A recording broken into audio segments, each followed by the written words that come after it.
Good evening, everybody, and welcome back to the Mythgard Academy. This is session number 9 on the peoples of Middle-earth, and tonight we are going to tackle the chapter on the development of the genealogies.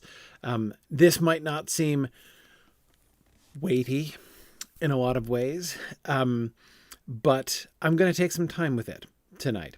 And the reason we're going to take this time is because, it's tempting, of course, as we're reading through the history of Middle-earth, to focus on the story. Of course, we think about the story a lot, and we are interested in the story. And so, of course, we spent a lot of time looking at ways in which elements of the story, or even Tolkien's world building, are sort of developing over time. And it's been one of our favorite things to be looking at as we are reading through the history of Middle-earth.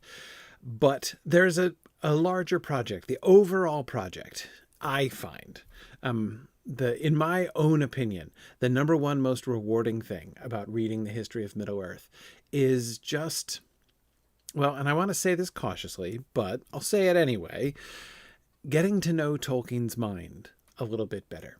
Now, I want to be cautious about that, of course, because it doesn't mean, reading the history of Middle-earth doesn't mean that you can pretend you know what was in Tolkien's head, and I'm not saying anything like that. What I am saying is learning the way that his mind works. When you can learn something about someone by reading a book they wrote, right? But when you're just reading the end result, right, the finished product, that only tells you so much about, it tells you something about what they think. It doesn't tell you quite as much about how they think, right? And it's how Tolkien thinks, his patterns of thought, the directions in which his creativity ran, what it was that inspired him, when ideas come, when ideas don't come. All of these things are things that we learn much more about the more we read the history of Middle-earth and discuss that.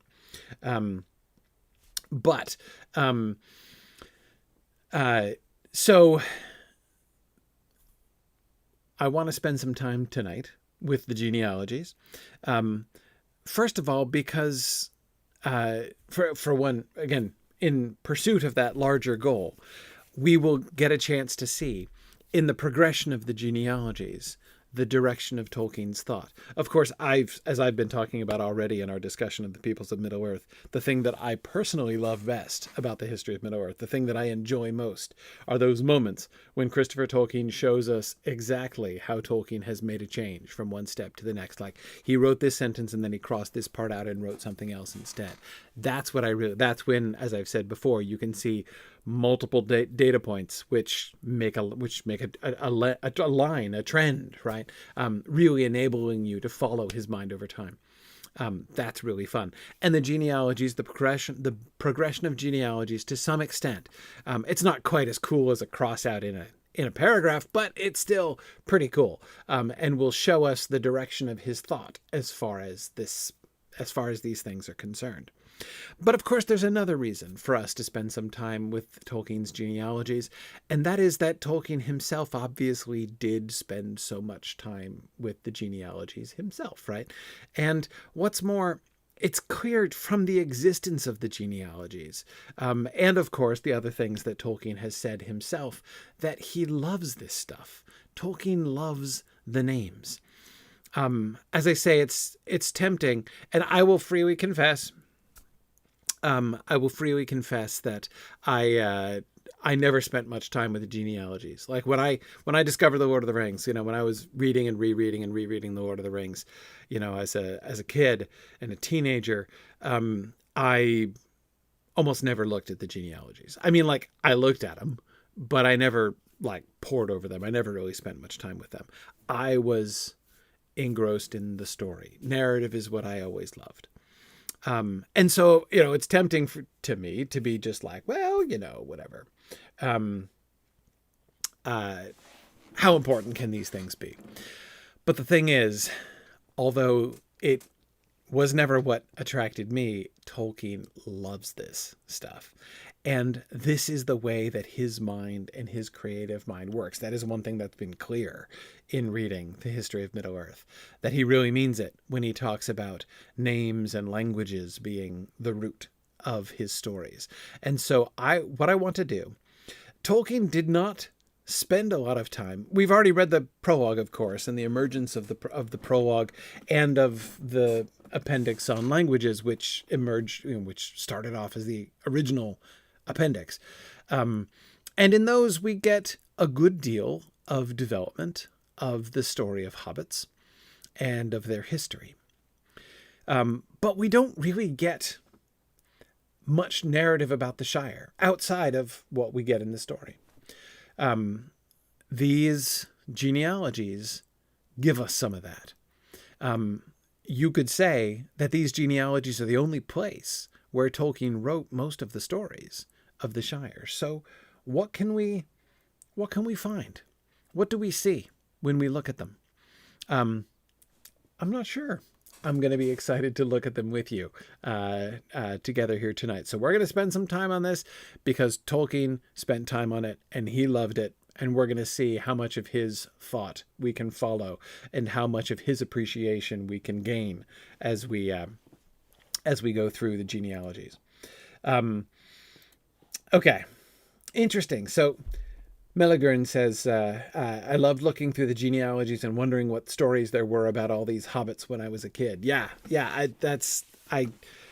didn't do that. But yes, that I think is a really good way to use the genealogies and the kind of thing that I think that Tolkien was wanting.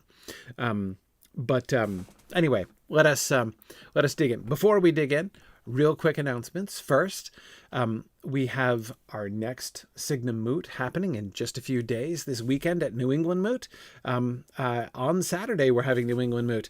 And that's the one that is here near me in Derry, New Hampshire, where it's going to be held at Studio Lab, it'll be in the room in which Maggie and I filmed Rings and Realms.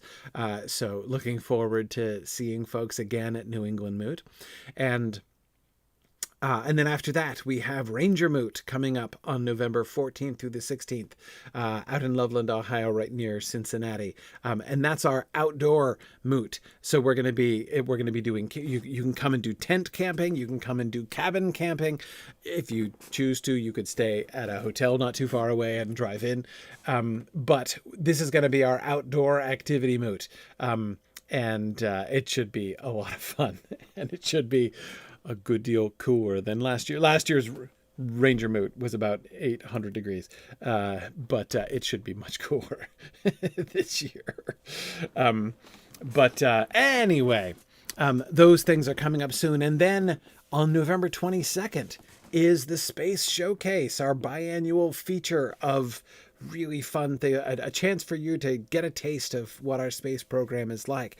And that day is going to be a really special day because the Space Showcase itself is going to be part of a longer day event. That's going to be our annual webathon for the Signum fundraising campaign. Our Signum fall campaign will be starting up in just a couple of weeks, right near Halloween, the day before Halloween.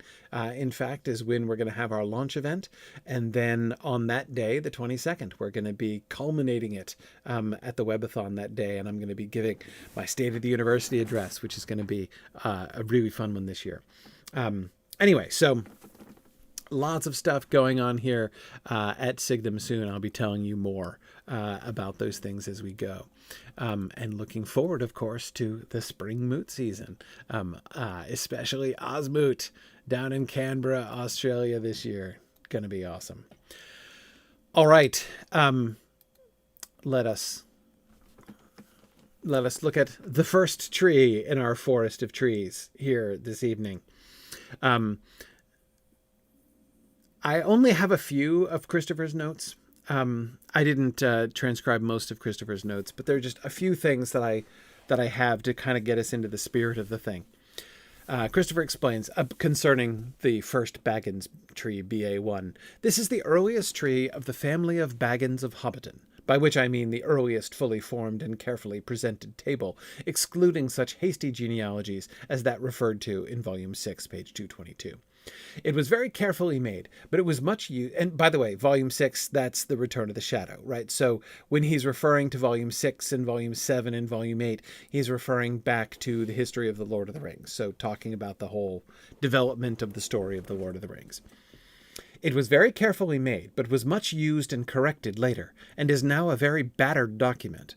The number of members of the Baggins family shown is still far fewer than in the published table, and the presence of Falco Took, with Pharamond penciled in beside it, suggests that it belongs to the period that I have called the third phase in the writing of the earlier chapters of the Fellowship of the Ring, before the emergence of Peregrine Took. It may be related, therefore, to the original text of the prologue and to the original tree of the Took family, given in Volume 6, page 317. As in that table, the ages of those present at the farewell party are given, but not extended as a system of relative dating for all members of the family, including those long dead. And dates are also given according to the Shire reckoning, which appeared quite early, in the autumn of 1939. Okay, so what do we see from this? The reason I wanted to read this passage is that it tells us several things about the relationship between these genealogies and Tolkien's text. The sentence here, which I think is the sentence I was most interested in all of Christopher's commentary in this whole chapter. It was very carefully made, but was much used and corrected later and is now a very battered document. The fact that genealogical table BA1 is now a very battered document, I find altogether charming, and it tells me a great deal, right? What it tells me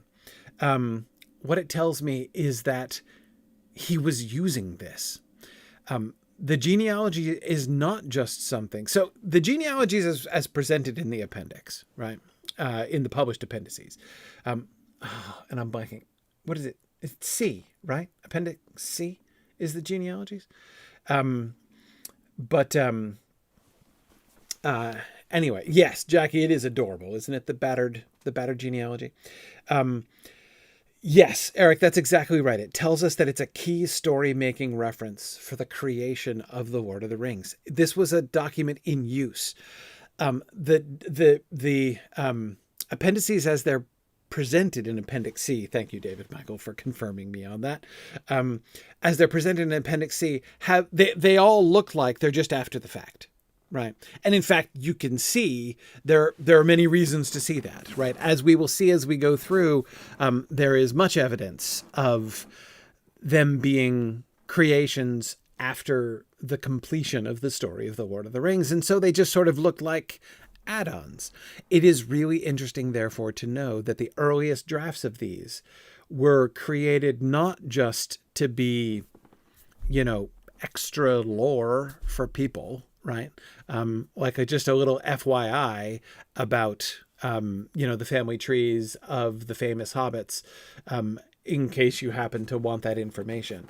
Tolkien was using this. This was part of his story formation, part of his world building.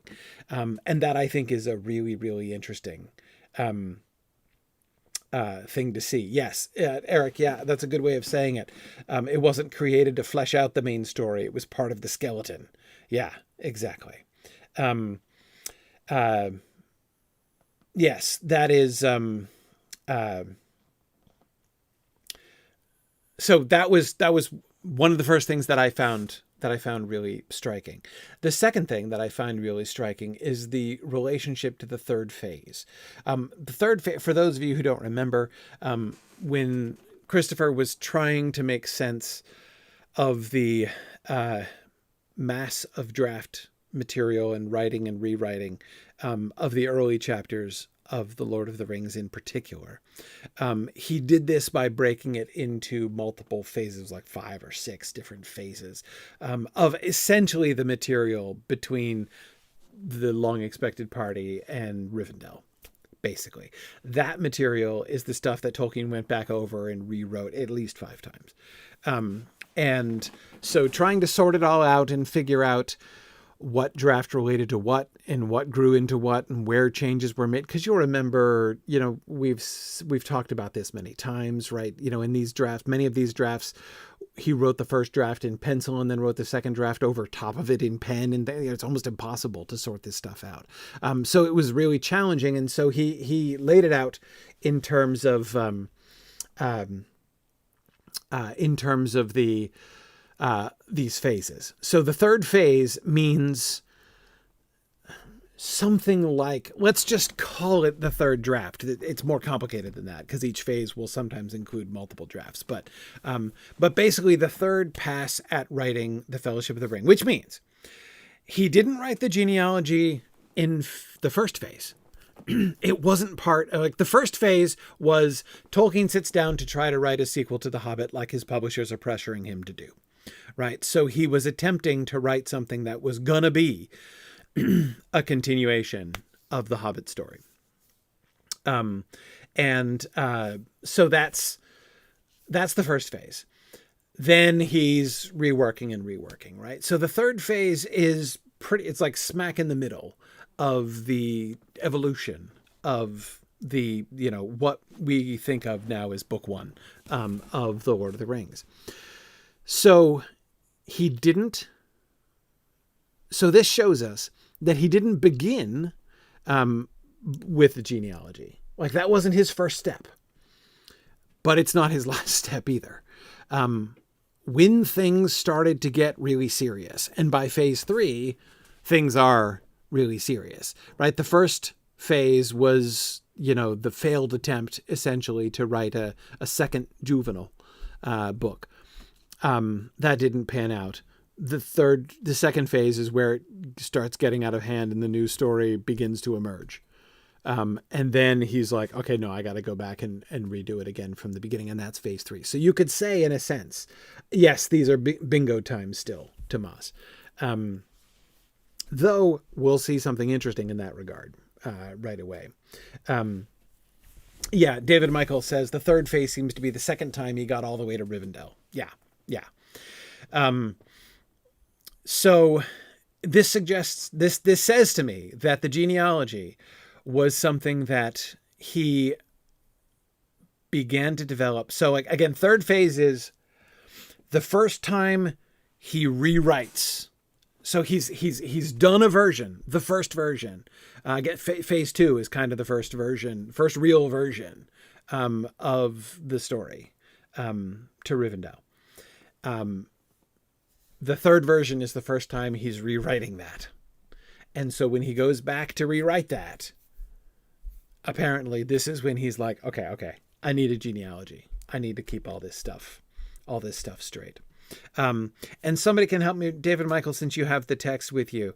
When was the change from Bingo to Frodo made? I know Frodo Took was a character very early on, which got shifted around, but when did Bingo become Frodo? I don't remember which phase offhand that was in. But that would be good to know, but I didn't get a chance to look it up before class. And I don't remember offhand. Thank you. Okay. In the meantime, let's take a gander at the eldest of trees. Okay. So he calls it the Bagginses of Hobbiton. And our dates are interesting. The dates seem to be Shire Reckoning dates that he's put here. It starts with Inigo Baggins and Pervinka. I'm not sure how you pronounce that. How would you do the C's, do you think? Probably an Inca, right? Pervinka? Vinca. Yeah, I think so. Pervinka. Yeah. It's a flower? Well, there you go. Pervinka Boffin. So Inigo and Pervinka have 3 kids, Mungo, Longo, and Tango. By the way, one of the things which is, I think, consistent through all of these genealogies is that they're all really fun. That is to say, I think that we can see Tolkien just clowning in the genealogies more than, like, he gives himself freedom to just make jokes and have fun here. Okay, so the change from Bingo to Frodo was during Phase 3. Okay, great. Thank you, David Michael. I wasn't. I was guessing that, given that on the one hand, Christopher has just said it was Phase 3, and then here's Frodo, son of Drogo, on this genealogy. But I wasn't 100% sure of that. Yeah. I know. Fencing Frog, right? The whole family begins with, hello, my name is Inigo Baggins. Yes. Yes. Good. Okay. So let's look at the big picture, and then we'll delve into some of the details here. Mungo, Longo, and Tango. I think Tango's funny. It has to be funny. Mungo marries Lavinia Grubb, and they have 3 children, Bungo, Bingo, and Largo. Bungo, of course, marries Belladonna, as we would expect. Bingo marries Maxima Proudfoot. Come on, Maxima Proudfoot. And Largo marries Camellia Sackville of Mickle Delving. And they, of course, have Otho Sackville Baggins, who marries Lobelia Bracegirdle, who have Cosimo Sackville Baggins. He's still going to be called Cosimo for a little bit, who marries Miranda Burroughs. Longo has Rosa, who marries Flambard Took, and then eventually brings about Falco Took. Tango is the father of Togo, who marries Robinia Bolger, and has both Drogo and Semolina. Drogo marries Primula Brandybuck, of course, and has Frodo. Bilbo, naturally, of course, as we know, is the son of Bungo and Belladonna. Now, Maxima Proudfoot has to be a joke, right? Remember the Proudfoot joke in chapter 1? Right, about the exceptionally large feet of the proud feet upon the table, the proud foots upon the table. That Maxima, come on. Anyway, okay. Note.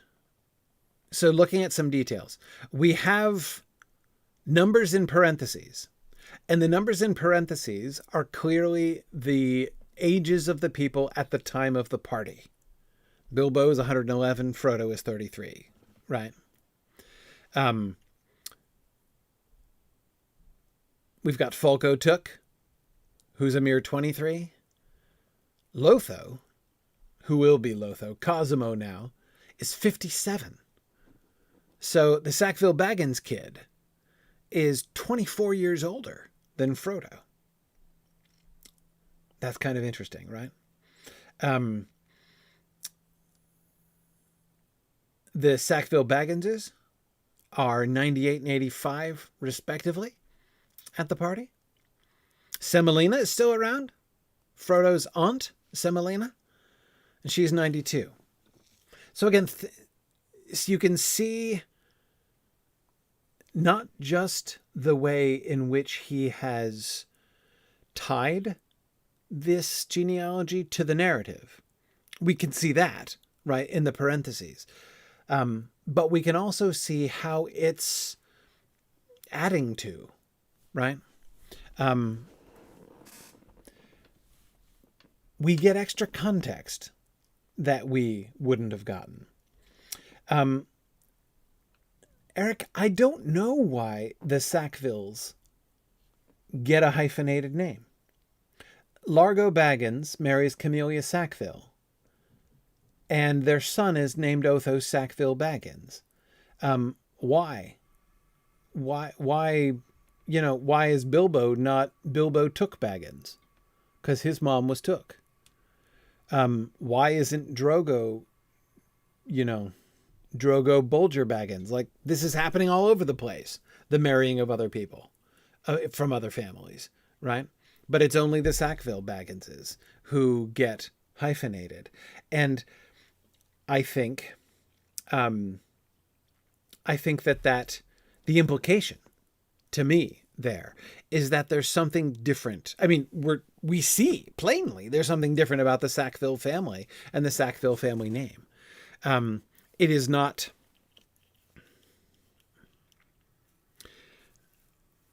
even with a name like Brandybuck. I mean, Frodo doesn't have a hyphenated name. Is it that the Sackvilles take themselves particularly seriously? I mean, they kind of seem to, right? Yeah, Fanari, I agree. It begs the question of whether or not the Sackville name is something to be proud of. But it certainly seems to me to suggest that at least Camellia, and quite probably Otho himself, and probably Largo Baggins also, thought that it was. The Sackville Bagginses are Bilbo's rivals. They are touchy. They are stuck up. These things seem to be true, right? And so I do not think, I think we are perfectly right in focusing in on that. It's an aberration in this family tree. The hyphenation is an aberration within this family tree, and we're given no context for it. But look what else, though. Notice there's another difference. Camellia Sackville, she also is given a place. She's Camellia Sackville of Mickle Delving. Did you notice that? Nobody else gets a place.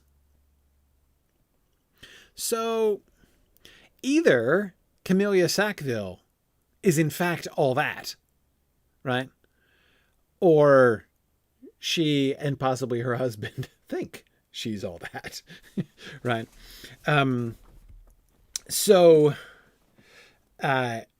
Yeah, it's,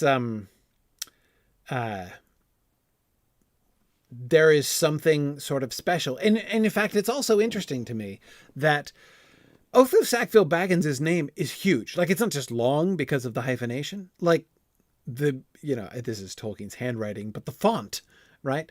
I mean, just like the vertical size of the letters. When you glance at this page, it's really easy to, like, my eye is always immediately, Bilbo's in all caps, but he's off to the left and his name is small. Otho Sackville Baggins, that's the name my eye is drawn to at the center, at the heart of this genealogy here. So yeah. And I think, Maureen, I think you're right about that. I think that Cosimo married down to a Burrows, right? Which, as you say, is sort of literally down, right? That sounds like a disappointment. Cosimo's marriage.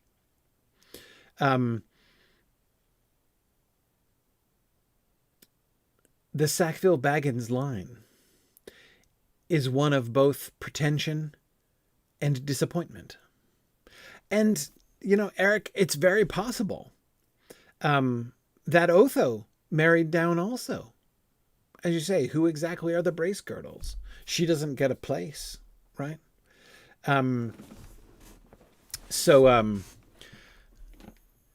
Which I think we would know. It's Budgefield, isn't it? But,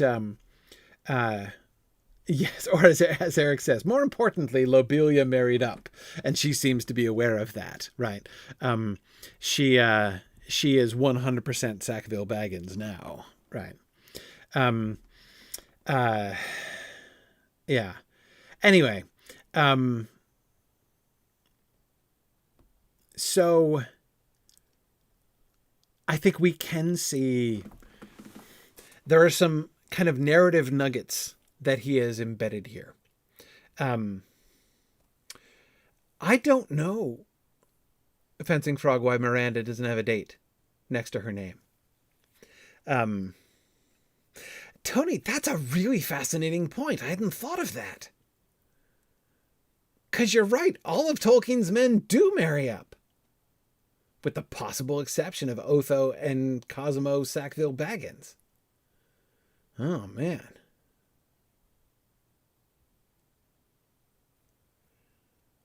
Yeah. Yeah. No, I mean, it's anyway, yeah. Yeah, I am suggesting Otho didn't marry up, and I would duck, or I don't know, I guess I couldn't probably duck under the umbrella swipe of Lobelia. She'd take out my kneecaps anyway, if I were lucky. But anyway, yeah. Let's look at birth and death dates for a second.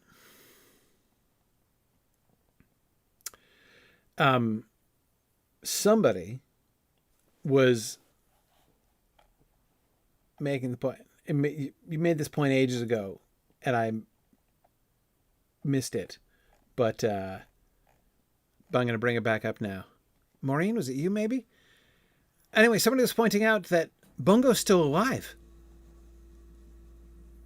during The Hobbit, according to this genealogy, which is very remarkable and indeed flatly contradictory to the text of The Hobbit. That just seems to be a mistake. Catriona, thank you. Thank you. Yes, that was you. I remember that. I can't explain that. I think that's just a mistake. There's no way Bungo would still be around. I mean, Bungo would still be living in Bag End. I don't think that, The Hobbit would have been a slightly different story if the wizard and dwarves show up and Bilbo, bunks off and leaves his 95-year-old dad home in the house, right? In palliative care in one of the many bedrooms. Exactly. Right. You'd think that might have come up, right? So that has to be an error. He must have just overlooked that. Maybe he meant 36 or something like that. If he had meant 36, then that would have made him dead only 5 years before. I mean, that he wanted Bungo Baggins to live at least to near there seems clear, right? The one thing that I think can take from this, if he said 1346, that I certainly doubt that he meant that, Bilbo had been living alone in Bag End for 30 years already, right? Or something like that.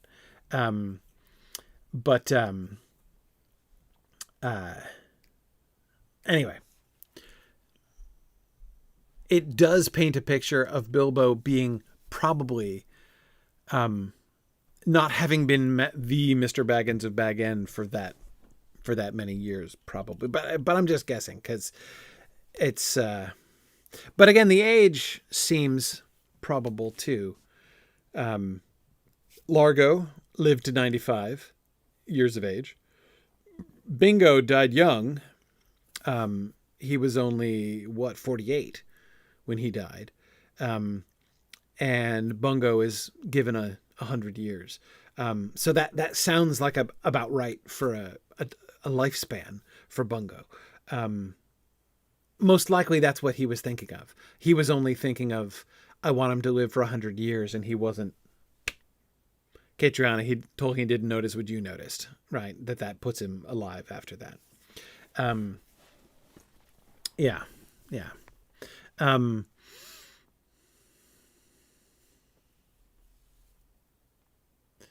Yeah, let's see, what else?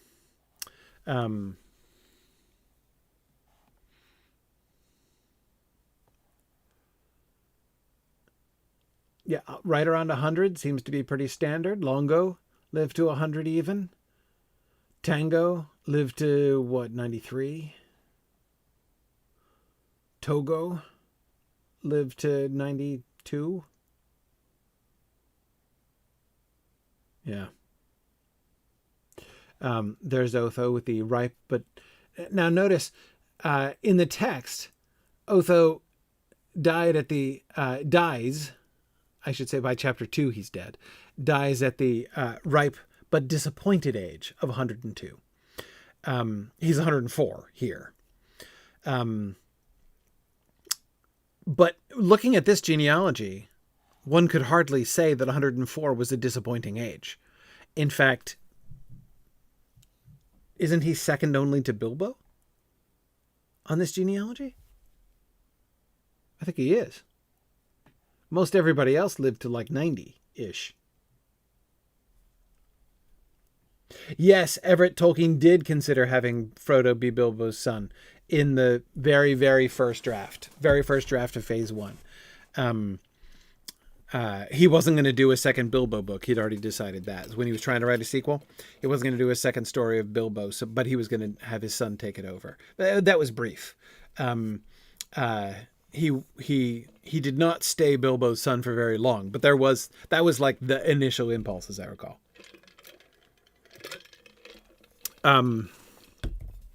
Okay, well, I think, Tony, I suspect that his disappointment, I mean, it did have something to say about him, but I think it also has to do with a shift in Hobbit ages. I think very likely.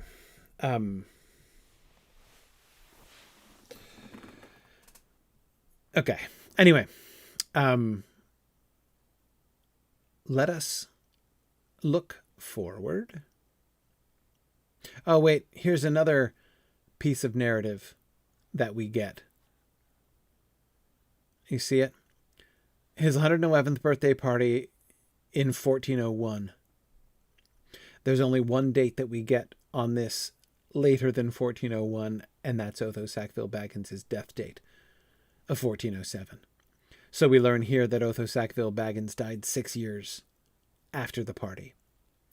In other words, he would have had 6 years in Bag End. But he died when Frodo was 39 and living on his own in Bag End. Yeah. All right. Let's look at number 2. Baggins 2. Still called Bagginses of Hobbiton. We have Inigo Baggins, but Pervinca has changed to Belinda Boffin. Still Boffins, but it's Belinda now.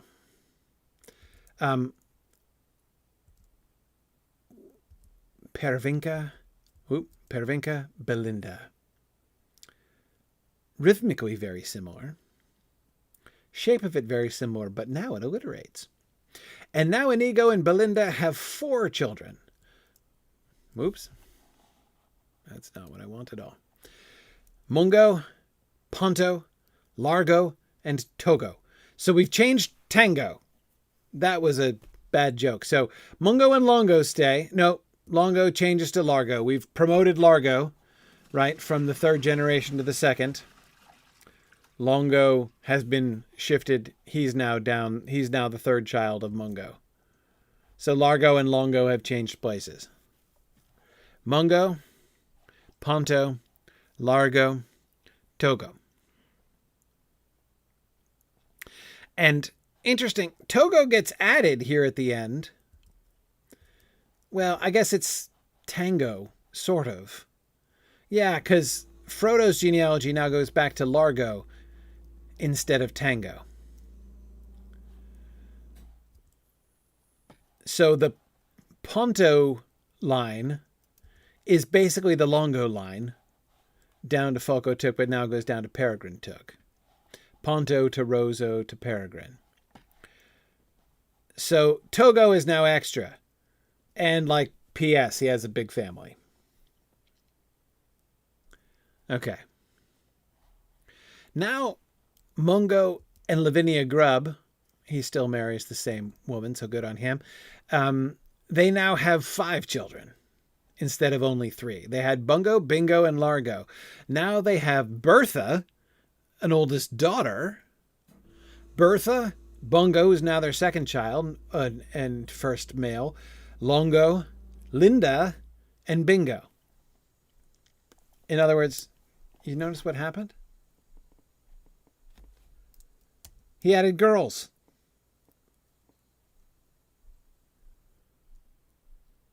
You see that? You know whose genealogy that looks exactly like to me? Fingolfin's. That's who. Fingolfin of the only male children until the later revision, when like all of a sudden he had daughters too. Right? He like shoehorns in the daughters. Yeah. Finwë? Yeah. No, it was going around. Like daughters were a kind of a contagion for elf kings in the 50s. Yeah. Yeah. So anyway, look, the same thing's going around here with the Mungo and Lavinia family. Yeah, Jackie, I don't like to just get totally biographical on these things, but it is really hard for me to imagine that Priscilla didn't have something to do with that. Like, it's really hard for me to imagine that. Anyway, okay, so we get Bertha and Linda. Now, notice that not only does he add daughters, he makes them important. That is to say, they are both the foremothers of interesting characters. Bertha, who marries Robber Bolger, goes on eventually, several generations down the line, an indeterminate number of generations down the line, to have Hamilcar Bolger.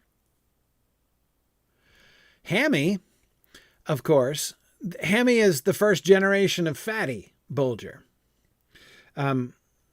Remember, that character has several different names, but the one thing that is mercilessly consistent is the fat jokes, right? There's Hammy Bolger, whose name then gets changed to Belly Bolger, Belisarius, and then gets changed to Fredegar, nicknamed Fatty. Yes, Hamilcar. And it is really odd. Hamilcar is the brother of Hannibal. Like Elephants Over the Alps Hannibal, right? It's a Carthaginian name. And yeah. But yes, you're right, Maureen, to point out that, of course, the fat jokes are do not discriminate with regard to gender, right, or sex here. Fatima Chubb, I think we have another fat joke going on here. And Bingo, who went on to a happy marriage with Fatima Chubb, goes on apparently to have many descendants. Okay. Once again, Bungo and Belladonna only have Bilbo. Notice how much less prominent Otho Sackville Baggins is here. Though notice again that he has carefully still ascribed to Camellia Sackville her location. Camellia Sackville of Mickle Delving, right? Also, Cosmo gets kind of demoted. He doesn't get his whole last name. So he looks much less impressive. He's just plain old Cosmo here, who still marries Miranda Burroughs. Linda, the second daughter, fourth child of Mungo and Lavinia, now she gets her whole generations. Odo Proudfoot, the Mr. Proudfeet, right? Turns out to be Linda and Marco Proudfoot's son. Father of Olo, father of Sancho Proudfoot, the challenger of Frodo. And of course, as I've pointed out in other places, it is very interesting to see where he places Sancho Proudfoot on this family tree, as it is not hard to see that Sancho Proudfoot has a better claim to Bag End and to Uncle Bilbo's treasure than Frodo does, right? He is a closer heir to Bilbo. he is Bilbo's, first cousin twice removed? Bilbo and Odo Proudfoot are first cousins, and Sancho's 2 generations down. So Sancho is not without a grievance. And now, Uncle Bilbo made his will out proper, right? Frodo is the heir. It's not like there's an actual legal challenge. But it does make Frodo's wrestling match with Sancho Proudfoot have something of an air of, a judicial combat of some sort, right? Yeah. Now, okay. Looking at Largo to Fosco to Drogo. Hang on, I said, is Drogo? No. Okay, we got Tango to Togo to Drogo. Huh. It's interesting to me that he moved Togo out here, up on his own. Like, why he wanted to give Inigo and Belinda a 4th kid for no reason. Like, he's Mr. Barely appearing in this genealogy, right? Squeezed into the right-hand side and just vaguely told that, like, oh, P.S., he had a big family. That's not adding a whole lot to this genealogy. So, but for some reason, they wanted them to have a 4th child. But why the switch of the name? Togo makes sense. Largo, Togo, Drogo. Makes good sense. Like, this kind of trend in names.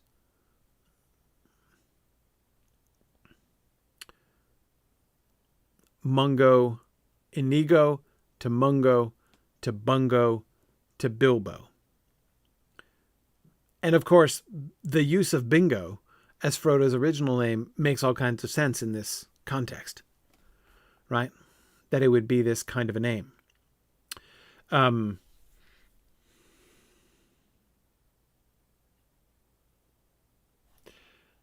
Dora Baggins now appears.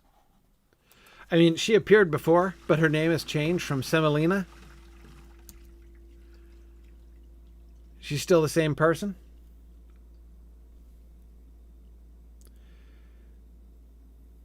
That's really interesting, Eric. I hadn't noticed that, but you're kind of right. That there seems to be more similarity horizontally than vertically here. That is Bungo, Longo, Bingo. Drogo, Dora, Dudo.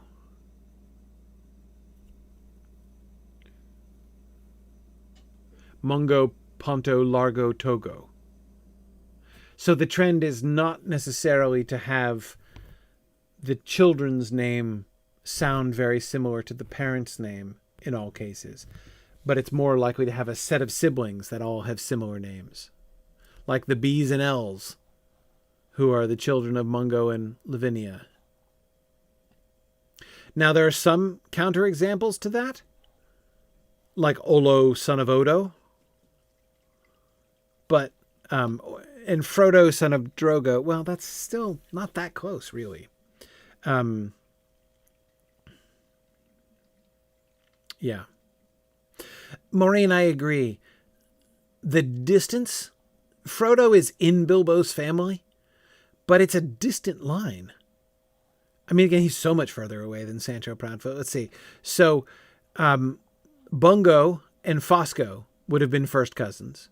So Bilbo and Drogo were second cousins. So Frodo is his second cousin once removed, right? As we can see. Second cousins once removed are far further away than first cousins twice removed. I know it doesn't sound like much. I don't know if any of you have big families. I have a big family. My Norwegian immigrant family on my father's side, the Olsens, are a famously kind of clannish family.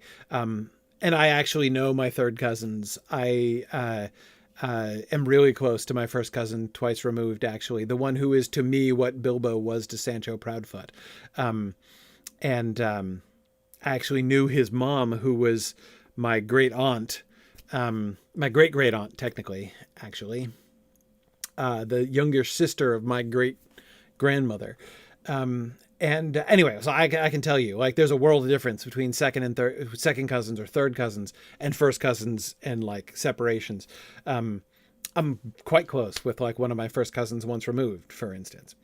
But yeah. Anyway,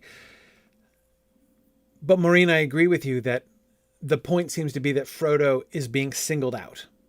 He's being chosen by Bilbo rather than being just like his obvious heir.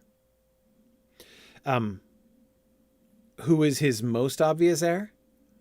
Cosimo is his most obvious heir, right? Otho is Bilbo's first cousin, and Cosimo is his first cousin once removed.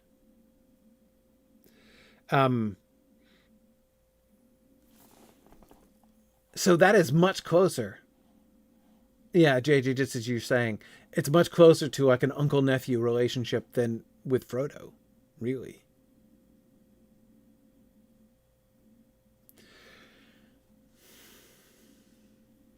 But yeah, Bilbo wasn't having it.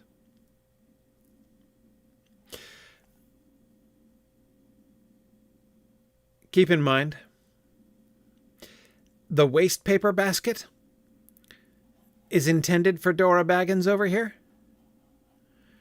So Frodo had to give the waste paper basket present to his aunt, his father's sister. Just pointing that out. Okay. A note. The dates in these trees are given according to the Shire Reckoning. Sorry, this is Tolkien's note. So this is one of Tolkien's sort of early headnotes. The dates in these trees are given according to the Shire Reckoning, in the traditional Hobbit manner, calculated from the crossing of the Brandywine River, year 1, by the brothers Marco and Cavallo. The persons mentioned in these tables are only a selection from many names. All are either concerned with the events recounted in the memoirs of Bilbo and Frodo, or are mentioned in them, or are persons present at the farewell party, or the direct ancestors of the guests on that occasion. The names of these guests, such of the 144 as room has been found for, are marked asterisk. Though, of course, Christopher points out that that was actually not done very consistently. Bilbo Baggins, born 1290, went on his famous journey 1341-2. At the age of 111, he gave his farewell party in 1401.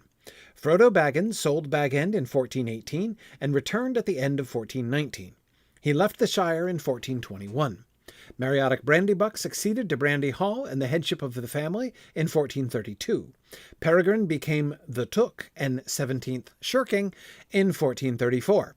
The memoirs and editions by Samwise Gamgee close in 1436. We, of course, have an excellent way of dating this headnote to the time at which he was working on that prologue, remember, with the joke about the shirking, right? Yeah.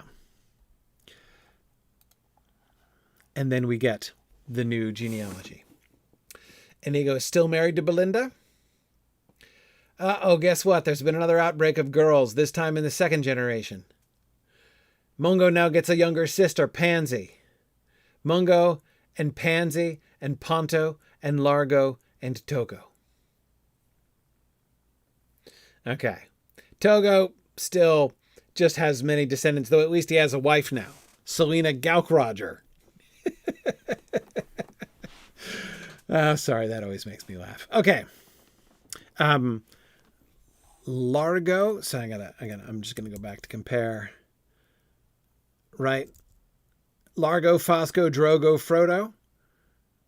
So that what is now the fourth, what was the third, but is now the fourth, having had the introduction of another girl.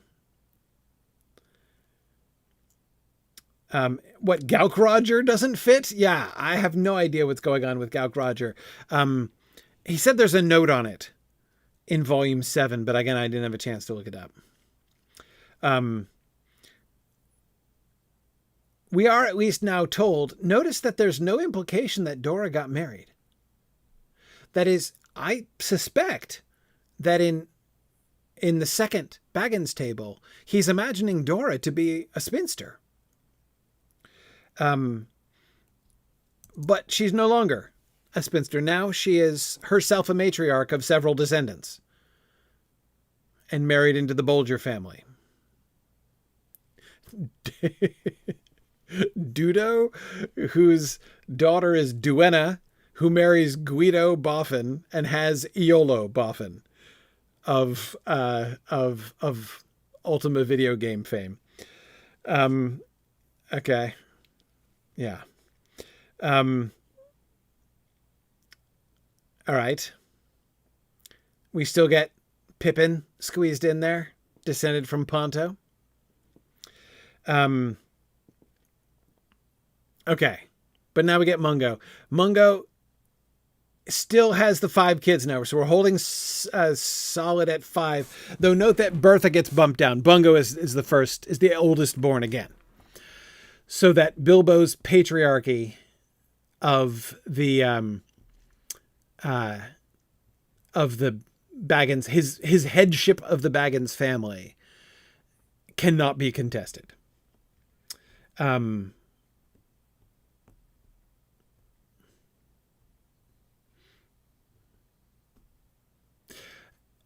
Several of you are noting very appropriately the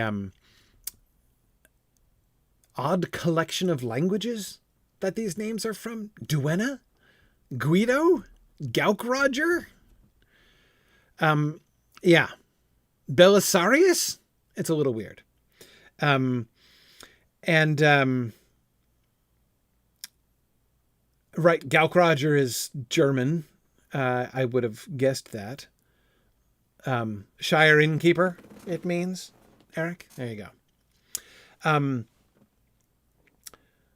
Belisarius is Latin. As I recall, he uses the name Belisarius in Farmer Giles of Ham, doesn't he? Is Belisarius or something quite close to that? The original weirder of Tailbiter? Like the hero who bore Tailbiter originally, whose name is carved on the scabbard. Anyway, a heroic name. But yes, he didn't want Hammy, now Belly, Bulger, to be able to contest Bilbo's claim to be the Baggins. Yes, Fatima is Arabic. Yeah, I was thinking about that before. So Margot, I think that's a perfectly fair comment. Tolkien will throw his onomastic schemes to the wind for wacky historical references and fat jokes, seemingly. Yeah, absolutely. So one of the things that I think is clear here, I think this is after the frame. Now, remember the first one was a working document. I don't think this is anymore. I think he's done now. I think this is after the fact. And more importantly than that, it's after the completion of the narrative of The Lord of the Rings. More important is that now this is after the formation of the frame. And in particular, the frame of the prologue and the the appendix, right? In other words, Shoals of Dust, he doesn't have to stick to his onomastic scheme, right? The names don't have to be consistent. Why? These aren't the names. Their names were in the common speech. These are all versions of the name designed to try to capture something. Belimarius, that was it. Yeah, I knew it. I didn't think it was exactly. It's close though. Belimarius is the one from Farmer Giles. Thank you. Yeah, but it's pretty close. Belisarius and Belimarius. Yeah. Okay. Anyway. So what I was saying. So yeah. So like her name isn't actually Fatima, or Duenna, or any of these silly things. Belisarius, Hamilcar. Remember, he gave that whole explanation. Some of them have, you know, Germanic names, and some of them have classical names. Right? These are all translations, which means he can be free to make fat jokes and do funny things. Right? And I think we see him fairly freely doing that. But most of the rest of this is pretty locked in. The rest of it's fairly similar. Oh, notice, by the way, Bungo's been knocked back to 1326. That probably happened the last time. No? No, the mistake persists into the second one, but he's fixed it now. He bumped him down 2 decades. Meaning he died at the age of 80 instead of dying at the age of 100.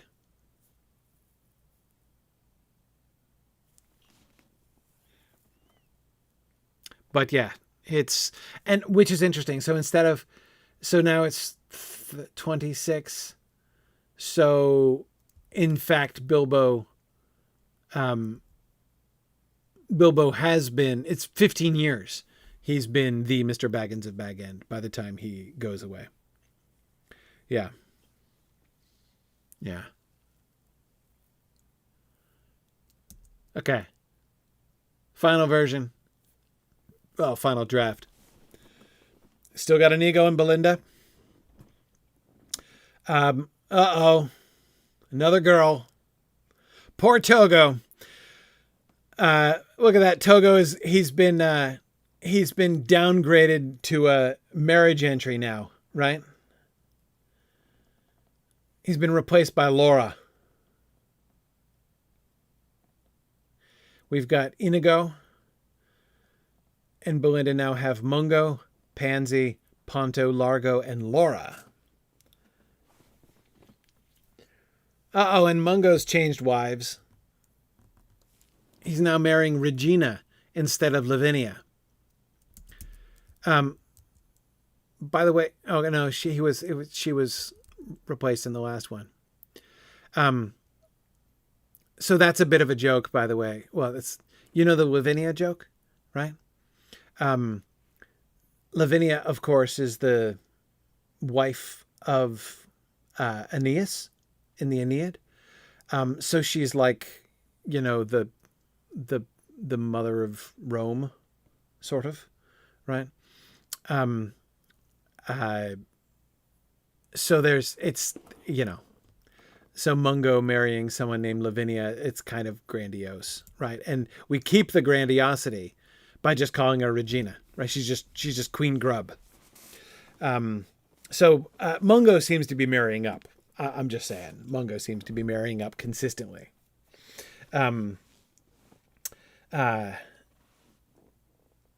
Ansigar, Bulger, Maxima Bunce. Oh, see, it's too bad Maxima's not a Proudfoot anymore. No, but he just changed the joke. Oh, right. Oh, I see why. Okay, yeah, he did that in number 3. Okay, yeah, so check that out. So in the first one, Bingo marries Maxima Proudfoot, right? We get the Bigfoot joke right away. But then, of course, the Proudfoot line now comes through Linda instead of Bingo. So instead of marrying a Bigfoot Proudfoot, she just marries Marco Proudfoot, which is a bit of a disappointment. But then after number 2, he's like, oh wait, hang on, I got to bring back the Bigfoot joke. So Linda now marries Magnus Proudfoot, which is just literally Big Proudfoot, right? Great Proudfoot. But he's preserved Maxima, so that I don't get Maxima Bunce, and I don't even want to think about that.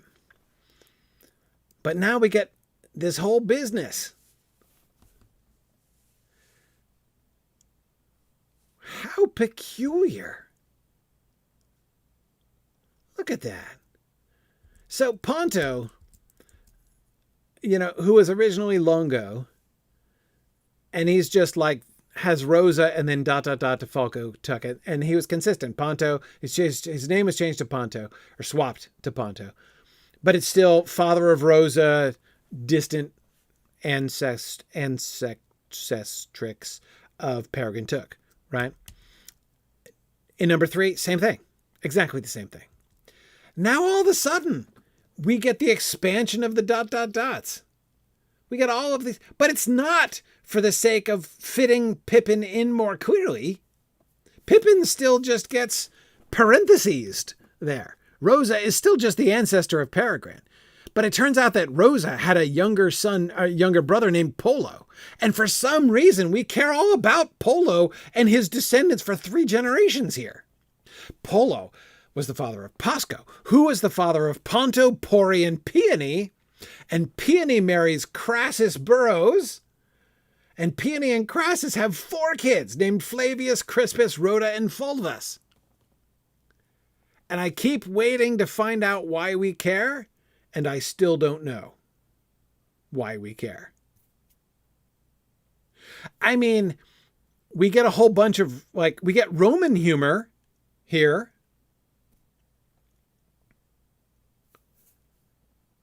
Crassus? I mean, come on. Crassus Burrows?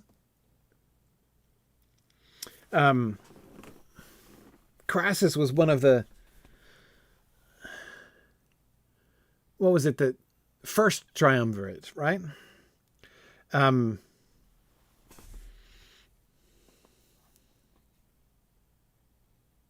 Anyway. First triumvirate. It was Lepidus who was the third wheel in the second triumvirate, right? Right, with Caesar and Pompey and Crassus. That's what I thought. Yeah. Anyway.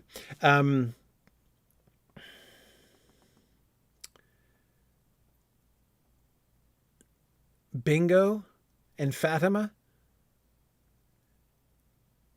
Look at that. They got a Fatima Chubb bequeaths her name.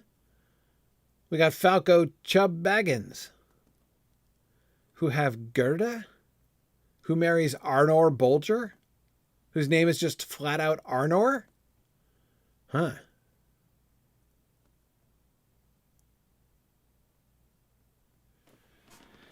Dora and Conrad we're not promised that they have children now. But at least we still get Duenna and Guido.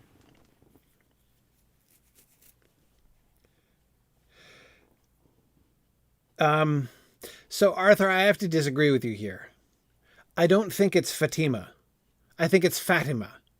Because I think it's a fat joke.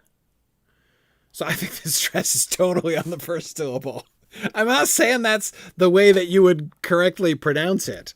IRL. I'm just saying, I'm pretty sure it's Fatima. On account of she's Fatima Chubb and it's a fat joke. I'm pretty sure. Yes, Crassus was the richest man in Rome. That was his function in the first triumvirate. So Peony seems to have married up. And those Burrowses, what can I say?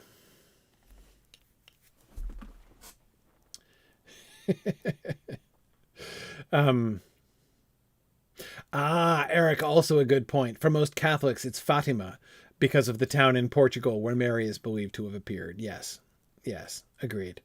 Yeah. As Tomas says, Fatima is the Spanish pronunciation, a common Spanish female name. Yeah.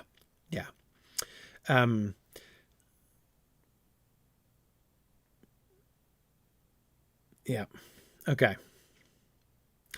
I have no explanation for the sudden and to me almost wholly inexplicable expansion of Ponto's family line here. If it had been Rosa's family line, Ponto through Rosa, so that we could include Pippin and show exactly how he's related on the Baggins side to Bilbo and Frodo, I wouldn't have batted an eye. But that we're still shoving Pippin aside so that we can get the entire genealogy of Flavius, Crispus, Rhoda, and Fulvus. Okay. Don't get it. But anyway, now let's move on to the really important ones. This is taking a little longer than I expected, but it's fun. Okay. It is a curious fact that the genealogical tables of the families of Bulger of Budgeford and Boffin of the Yale were already in print when they were rejected from Appendix C, but I have not been able to find any evidence bearing on the reason for their rejection. In a letter from the publishers of 20 May 1955, my father was told we have dropped Bulger and Boffin from Appendix C. And on 24 May, Rayner Unwin wrote, I have deleted the two family trees and the redundant note that introduced them. No copy of either tree has any note specifically relating to them, says Christopher in a shocked undertone.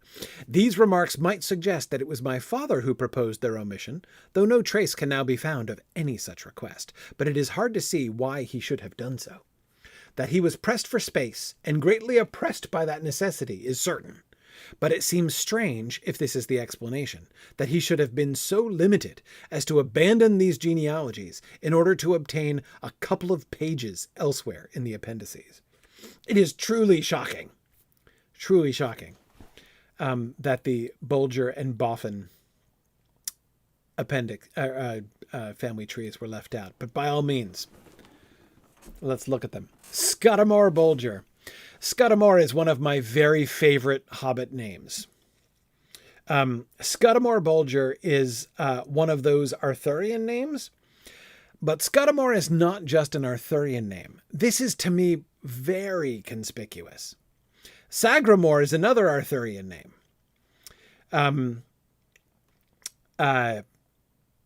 But Scudamore is a fairy queen knight. That's a Spenserian name, specifically, from Edmund Spenser's poem The Fairy Queen. Book 4. Scudamore is one of the heroes of Book 4 of The Fairy Queen. For those who are following along at home, Book 4 of The Fairy Queen is where the narrative totally falls apart. The Book 4 of The Fairy Queen is utter chaos. But within that is Scudamore. And Scudamore, which means the shield of love.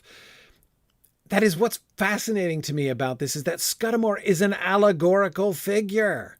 From an allegory. The Fairy Queen's an allegory. And Scudamore was the knightly figure of a particular courtly love allegorical strand in the wild chaos that is Book 4 of The Fairy Queen. Yeah. Anyway.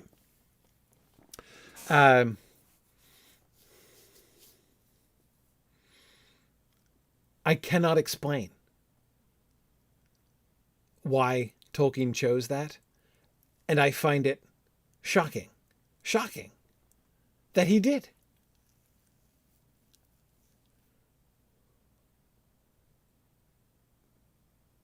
Yeah. I mean, I would never have pegged it.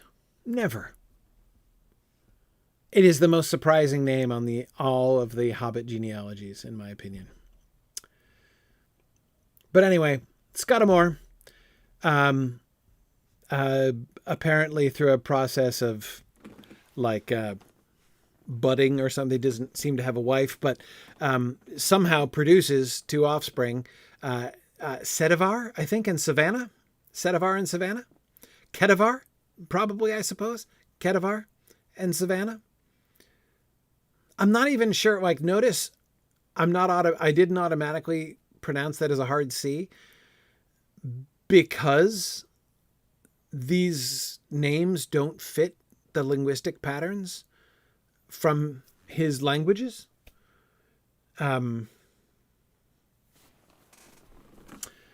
Yeah. Anyway. Yeah, they're mostly Welsh-ish. Sadoc, Madoc, Gorbodoc, and Meriadoc. Yeah.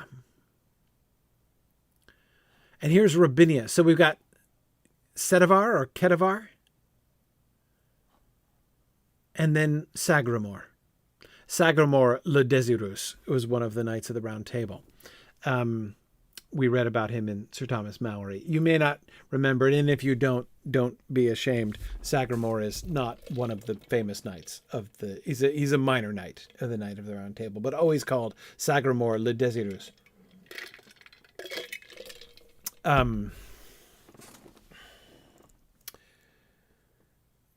Robber, Rollo, Olo, and Odo. So interestingly, we know where they fit in, right? Oh, maybe we don't. Hang on. He was Magnus. And then Marco. Huh. And we're not told that that's Olo and Odo Proudfoot specifically.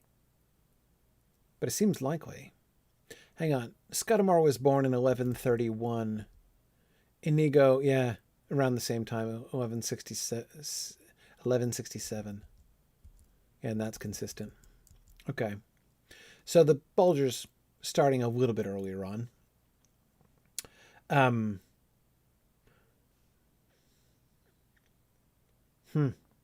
Yeah, it does reverse Odo and Olo. I'm not sure what to do about that. Robinia, though, is the grandmother of Frodo. That is true, though her husband is Fosco in the final version, Drogo's mom. She's still married to Fosco. There's Togo. So it's all the way back to BA1, the first Baggins. I think that explains the mix-up of the Odo and the Rollo. Because they're just vaguely in there. They're not specified here. He's going to develop them later.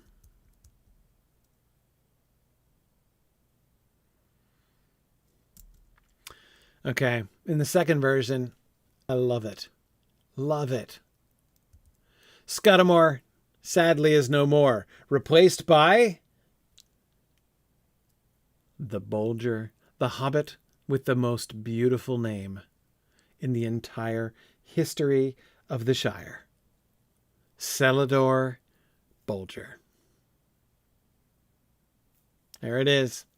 Sorry, for those of you who don't know the reference, Tolkien said that there are some words or phrases that just have a beauty to them which transcends their actual denotation. And so he used the example of cellar door, the English phrase, cellar door, and thought that it was extremely beautiful.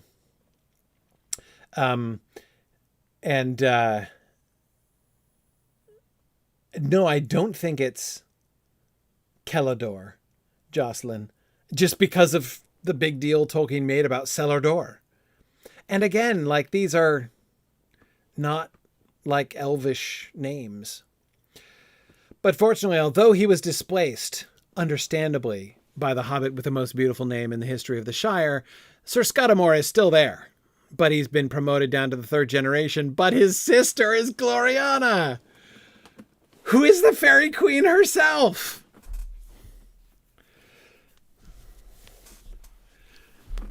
So it's going in generations again. The sisters, the siblings, rather. Scudamore and Gloriana. So you've got Gringamore, who has 2 Spencerian kids. And then you've got Ruddigore, Robber, and Robinia, who is now properly marrying Fosco and eventually having Frodo. Though why the dashes when there's only just Drogo in between them is a little bit like, was that too hard? But it is delightful that Gloriana, the fairy queen herself, is now Mary's distant. Fairy spouses all over the place. I agree. Ruddigore marrying Bertha, having Fredegar, who marries Jemima Boffin. Love Jemima Boffin. Odovacar and Belisarius. There's still good old Belly Bulger. Gundabad, Bildad, Bladud, Conrad, who is now marrying Aunt Dora of the waste paper basket. So yes, Frodo did have an Aunt Jemima, which is really fun to think about. Tomas, I agree. I agree.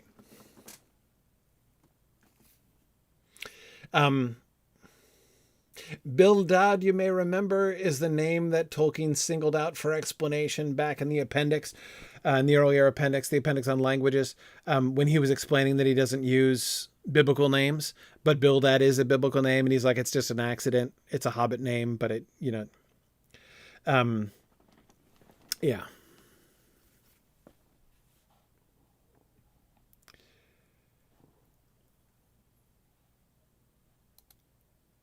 Okay, and the final, BG4.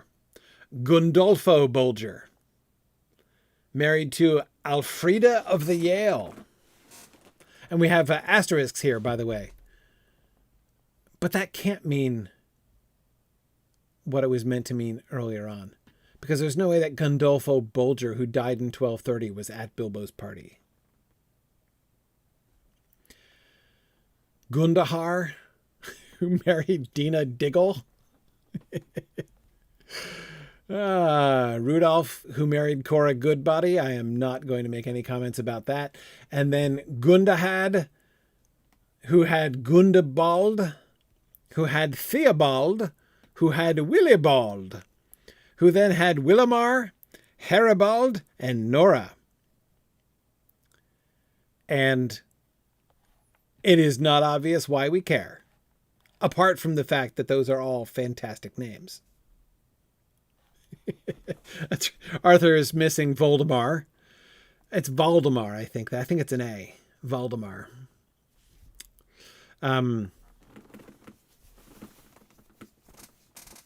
These are Anglo-Saxon names, Eric? Yeah, it's clearly Germanic. Gundahar has Aldegar. It's unfortunately, in the fourth version, we get rid of all of the Spenserian names. No more Gloriana. No more Scudamore. Here he seems to have gone in a direction of linguistic consistency. Rudigar, Rudibert, and Ruby, who is now Frodo's grandmother. Herugar, Odovacar, and Fredigar. Yeah.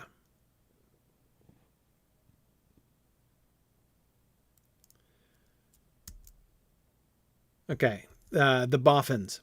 The Boffins of the Yale. Orlando Boffin, who may or may not have been Furioso, marries Clara Goodenough. Oh, man.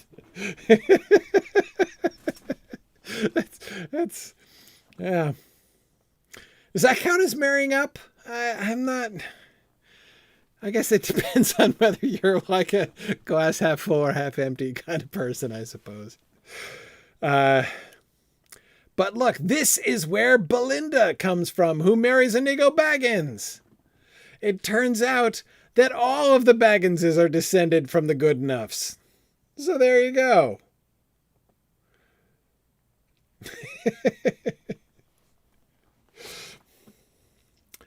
Yeah. So Orlando and Clara have Bruno and Belinda. Again, notice the tendency to give siblings similar names. And then Bruno has Otto the Fat. I wonder if his mama named him that or not, but it didn't seem like he has a mama. Selena Grubb, who is the sister of Regina, who marries Mungo Baggins. So the Grubb family... So the Grubb sisters marry the eldest sons of both lines. So Mungo and Otto are cousins on the Boffin side. And those two first cousins marry the Grubb sisters. Okay. Well, Otto and Selena have Hugo, Uffo, Rollo, and Hilda. Who marries Titus? Oh, and the next generation is Brutus. And then Hugo. Okay, so we've got the Latin names breaking out again over there. But this, of course, is Lobelia's family tree. Lobelia is the daughter of Hilda Boffin, who married Titus Bracegirdle. Secunda, another Latin name. Hugo marries Donamira Took and has Iago and Jemima. Jemima still the ancestor of Belly Bulger. And Viggo. I wonder if Viggo Mortensen was ever given a hard time. I wonder if he ever knew that he was in a Hobbit family tree. There are not many J names in Tolkien. And see, Jackie, that's just what I'm talking about. That I don't think you can just apply Tolkien's name pronunciation guide here, because he's doing totally different things. There's Guido and Duenna, Griffo, Uffo and Griffo, Sapphira, love it. Yes, and Orlando, Viggo, and Hugo all in one, right? How many first names of the Lord of the Rings cast do we get? And I think this is the record for most first names of Lord of the Rings cast in one genealogy. Yeah.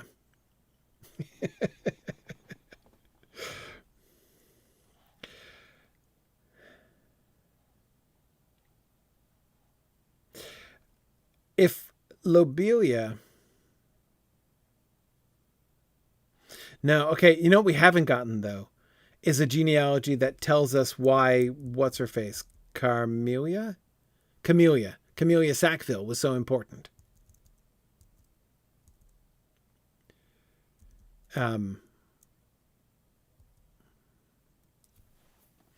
But Lobelia is the third daughter and fifth child of Hilda Boffin and Titus Bracegirdle. I think we were right in thinking that Lotho Sackville Baggins married down.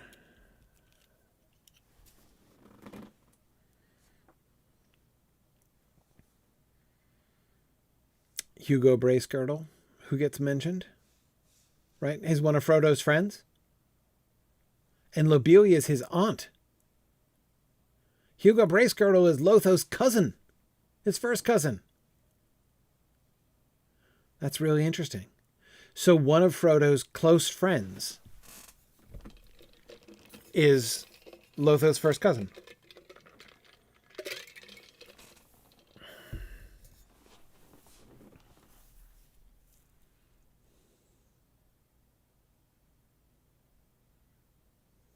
And here's Folco Boffin, of course. Folco is the head of his family.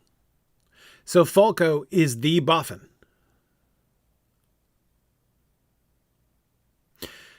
Which is consistent with the kind of aristocrats, right?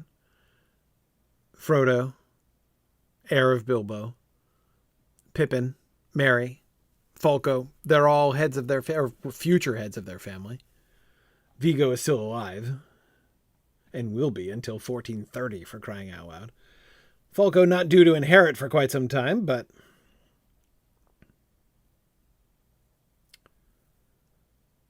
yeah. Hugo, well, you know, okay. I'm going to guess that Titus Bracegirdle, who marries Hilda Boffin, is the head of the Bracegirdle family. And I'm going to guess that because that would make Hugo Bracegirdle the head of the Bracegirdles. And they're all heads of their families. Hugo, Folco, Merry, and Pippin, and Frodo. So it would make sense for if Hugo were the head of that family. And that would also make sense if Titus Bracegirdle is the head of the family. Lobelia is nowhere near the head of her family, right? She's got 4 older brothers. But if she is from the kind of ruling family of the Bracegirdles, the youngest daughter of, the head of the Bracegirdle family would still probably think fairly well of herself. And that would seem to fit her whole thing going on there.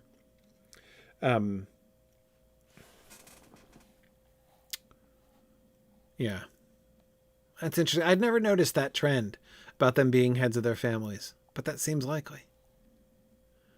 Okay, now we've got radical changes. Goodbye, Orlando. Now it's Buffo, Boffin, and Ivy Goodenough. She's still good enough, though. That's good. Bosco, Basso, Briffo, and Barilla. Whoa. Excuse yourself here. Balbo Baggins marries Barilla? And begets Mungo and Largo? I don't know.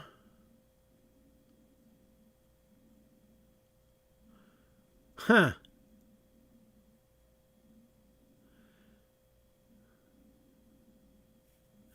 Right, and Jemima is changed to Jessamine,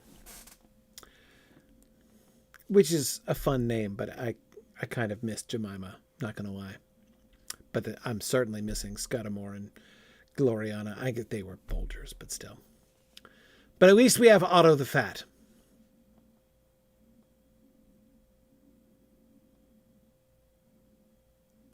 Oh, and the Grubb sisters are still marrying into the family, though now they're... Oh, look! Now we're getting narrative. Look at that. Briffo, Boffin moved to Bree. So they're probably still ancestors of Briffo. So they're hobbits that they're going to be related to in Bree. And here's Basso, who went to sea. He sailed off into the blue.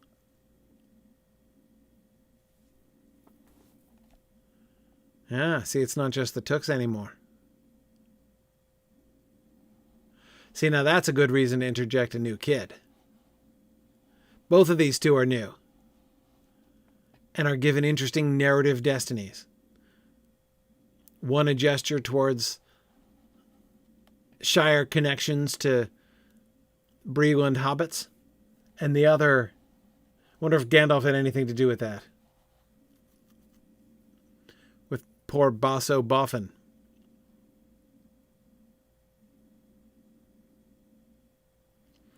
Okay, we still have Hugo. Hugo, Uffo, Rollo, and Primrose now. Blanco Bracegirdle. And now Lobelia is only the second child of 2. Why is Bruno in brackets? And Lobelia? Oh, because they're Bracegirdles and they're not actually Boffins? I don't know. Doesn't make that much sense. Well, I guess it's like Mungo and Largo over there. Yeah. It's like, pardon us while we interrupt and shove some Bracegirdles in here, because you need to know.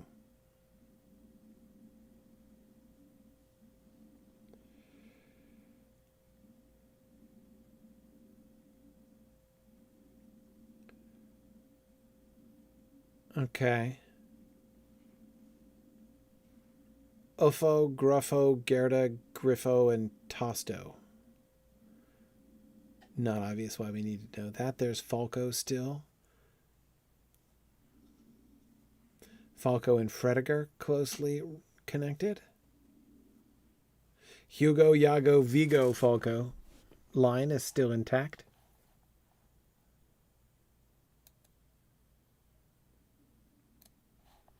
Okay. On to the Brandybucks. I gotta accelerate here.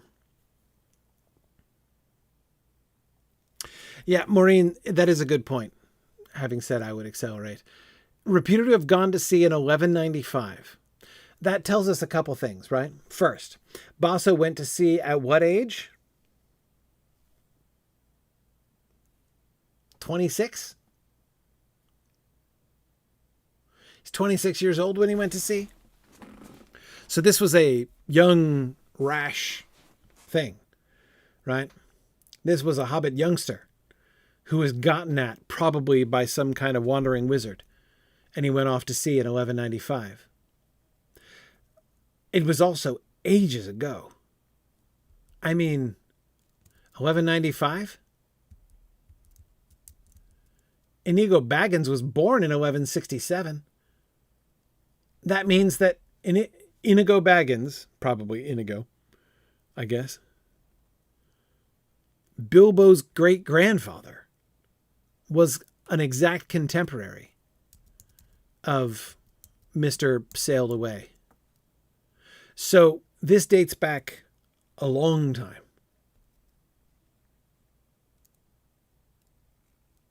It's interesting that it gets put back that far.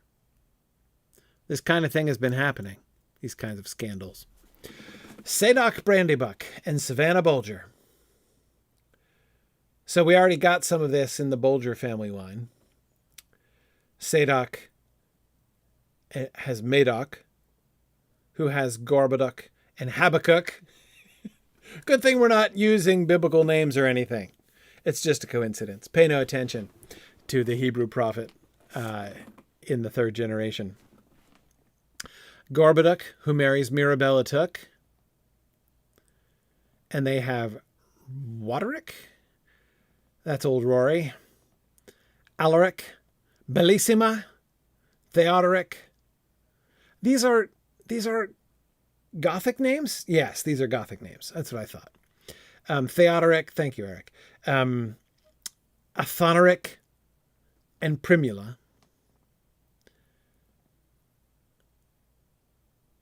So Frodo is the son of the youngest, the very end of that line.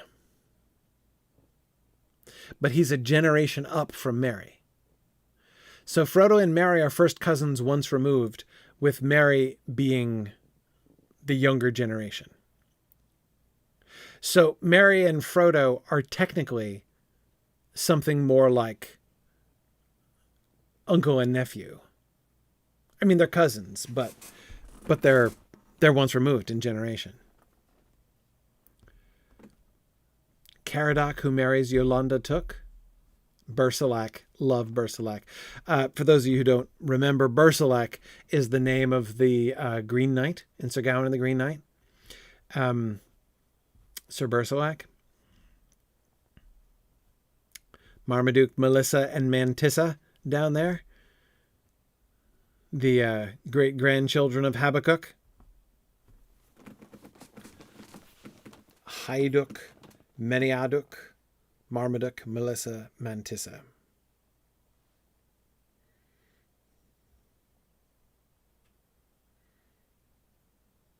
Love Bersilac. And Lamorak, his son. That's another Arthurian name. Exactly. Lamorak. Sir Lamorak, the third greatest knight in King Arthur's court. By the later ranking system. Lancelot, of course, being number 1. Tristram being number 2. Lamorak number 3.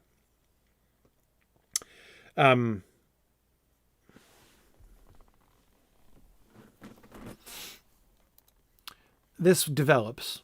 Oops, sorry. This develops to. Sorry, I was doing screenshots here, and I got a little mouse over action there. Okay, Gorindad, who is also called Astyanax. Astyanax. Little quiz there. Anybody remember who Astyanax is? It's a tragical story.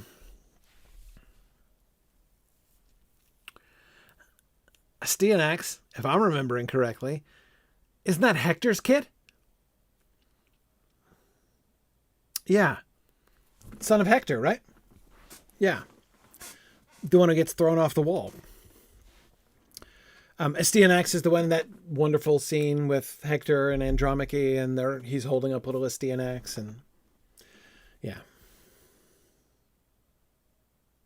So, not Roman, Trojan name for Gorindad. Built Brandy Hall beside the Brandywine River and changed family name from Old Buck to Brandybuck. Madoc Superbus. Oh, we're getting secondary names now. Madoc Superbus, Marmaduke Pancrator. That's a real name. Just as Gorboduc Crassus. So we're getting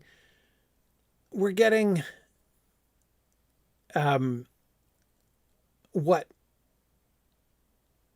Gorboduc. Are those Welsh names? Madoc, Marmaduke, Gorboduc?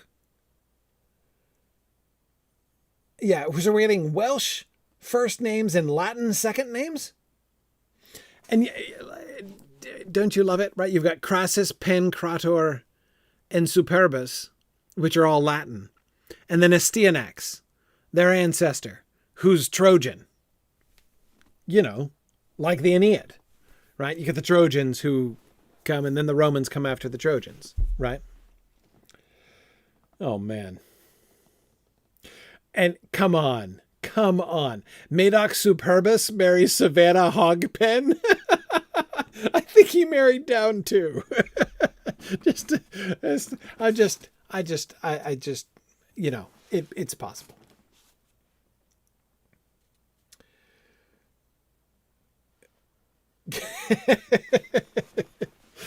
Yeah.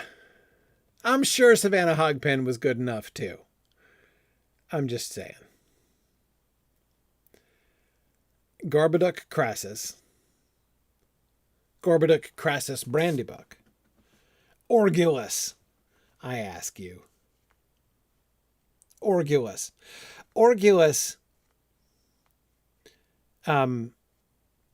is an obscure Latin word. And as I recall, that means arrogant. Father of Columbus. Father of Melampus. And then Marcus, Melissa, and Mantissa.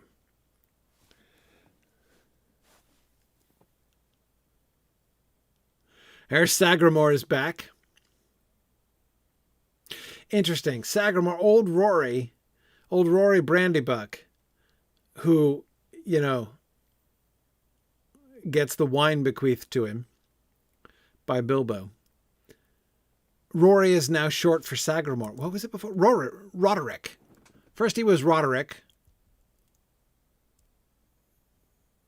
And now he's Sagramore. Sagramore Aureus. Sagramore the Golden. Bellissima, Carados, Dodinas, another Arthurian knight. Basilissa. Priamus. The Trojan names are coming back. Primula. Priamus and Primula. Priam, of course, was Hector's father's name, the king of Troy in the Trojan War. And there's Fulvus and Crassus there.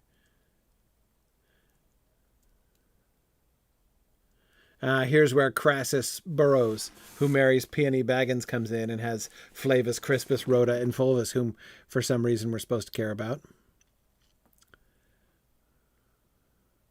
Oh, Lamorak and Bersilac have swapped places. Meriadoc Porphyrogenitus took Brandybuck.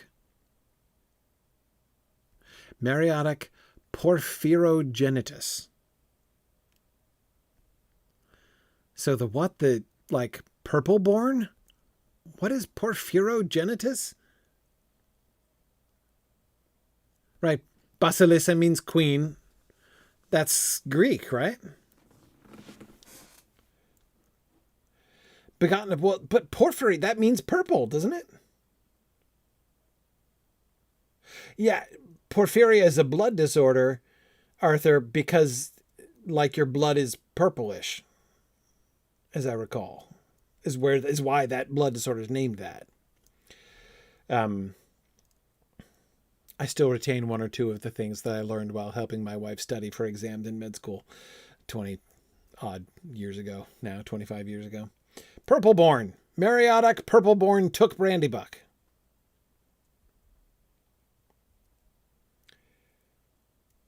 Yeah. Huh. Because his mom is Pandora Took.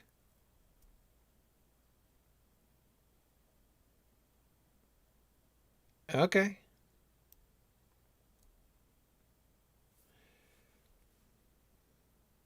I see. Porphyrogenitus is a Byzantine emperor. Okay. So, Maureen, you see the joke then? From Troy through Rome to Byzantium in the Brandybuck line, right? Very regal. It's like the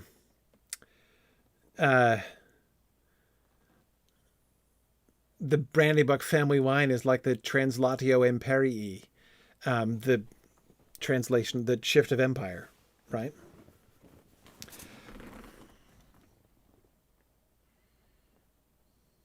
It's interesting that he's integrated the Welsh names with this. Unless we think he's making a joke about Brutus. I mean, the Brutus who came to found Britain from Rome, according to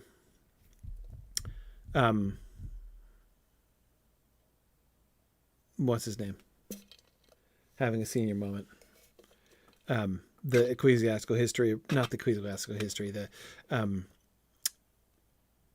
history of the kings of Britain. Monmouth. Yeah. Yeah, that Brutus came from Troy, but from Rome. He was one of the followers of Aeneas, you see. So it's like through Rome, sort of. Gregory. Oh, goodness. Thank you. Monmouth. Thank you, Jocelyn. That was horrible. Okay. Anyway, Geoffrey of Monmouth. Yes, Geoffrey of Monmouth. That's correct. Geoffrey of Monmouth. Who is Welsh? Yeah. Yeah.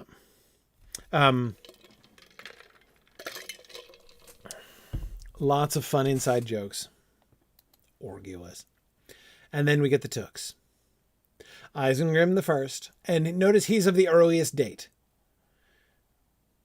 1001. So he's well before anybody else that we care about. So here's Gorboduc Brandybuck, who is 1, 2, 3, 4, 5 generations down from Isengrim the First. He's marrying into the line 5 generations down. Here's Bungo Baggins marrying Belladonna. Right, same thing.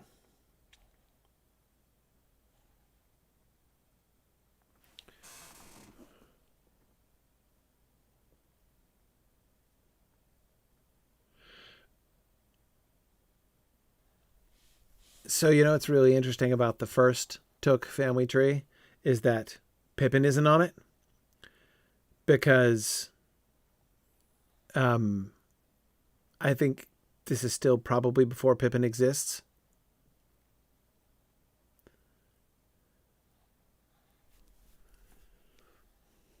But Meriadoc is already called Meriadoc here. Anyway, we got Isengrim and Isambras and Bendobras. We're already stuck with that name. Ferambras, Fortinbras, everybody's favorite Took ancestor. Gerontius, of course, the old Took. Adamanta Chubb. Adamanta, sister of Wolverine, right?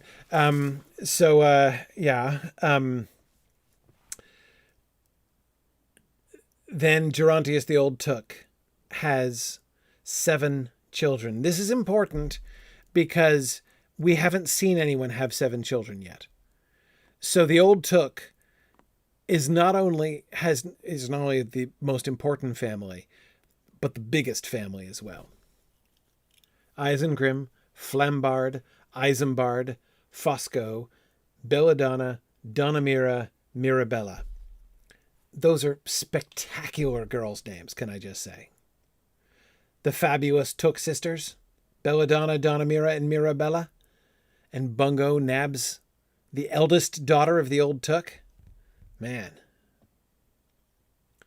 what a lucky dog. Flambard here marries Rosa Baggins.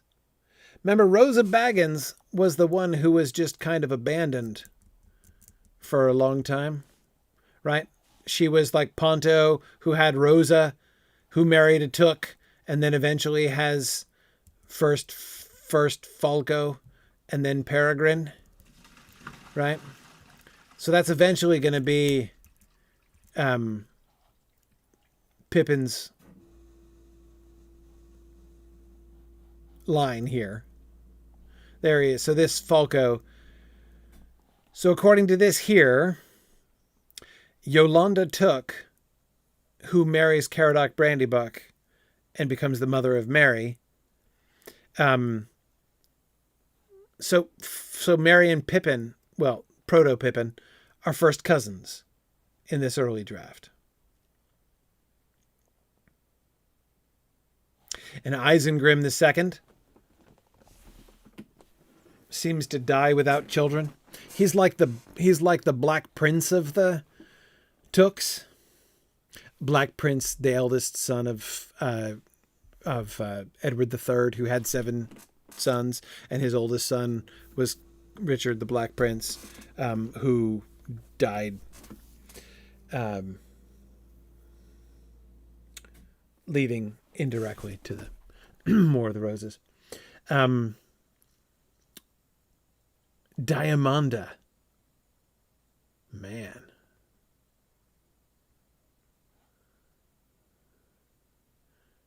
And this is a different Vigo? And here's Fosco Boffin creeping up again.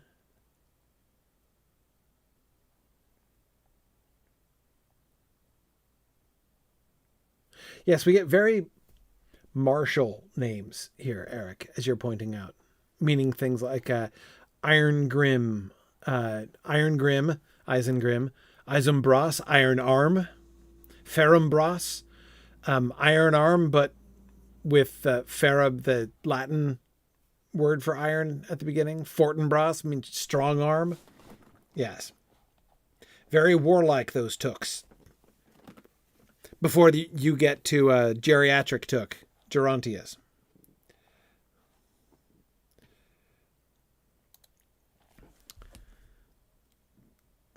The early ones stay the same, including, I'm delighted to see, Adamanta Chubb. It does seem like the arms are getting slightly less strong over time, which is just what you'd expect, wouldn't you, Eric? Now, on Took Table 3, we get Pippin and Paladin. So Pippin's aunt is now Pandora, who still marries Mom. So Pippin and Mary are still first cousins. But Pippin now has 2 older sisters, Prima and Pamphila.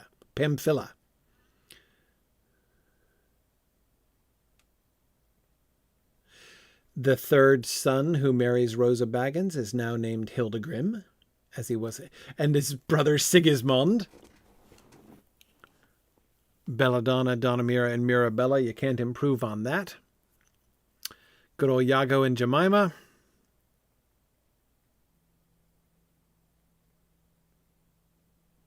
So both Merry and Pippin are a generation down from Frodo, and they're very close, first cousins to each other.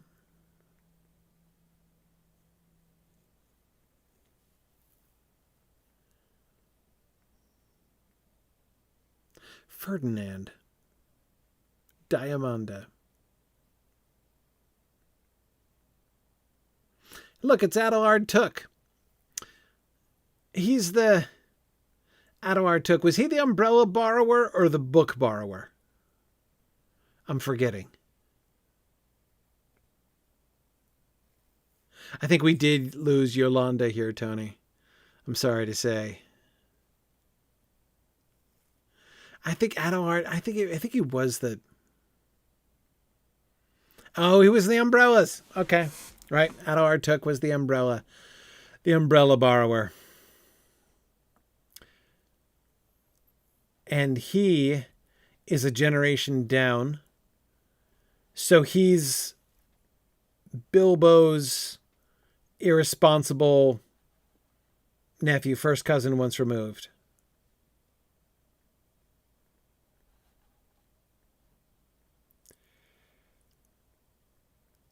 And this, you can see here, of course, how Bilbo is Frodo's first cousin once removed on the Took side. Because Primula and Bilbo would have been first cousins. Yep. And I know that their ages might not correspond to the lineup on the tree. Jocelyn, my own family example that I just gave, like my first cousin once removed that I'm quite close with is only 5 years older than I am. He's a generation up.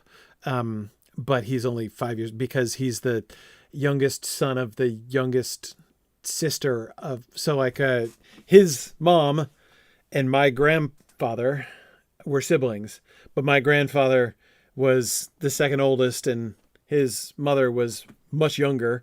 And then he is the youngest of his family of three, his three siblings. So he and I are almost the same age, but he's a generation up. So that kind of thing does happen. And so it is quite likely, given especially, Primula is the younger daughter of the youngest daughter, whereas Pippin and Merry are both descended from the third son. Hildegrim is fully 20 years older than Mirabella. So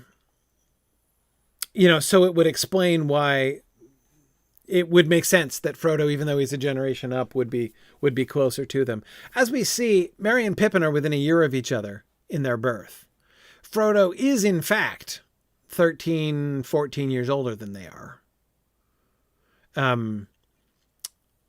But it's not a huge gap. It's not like a full generation gap. Exactly.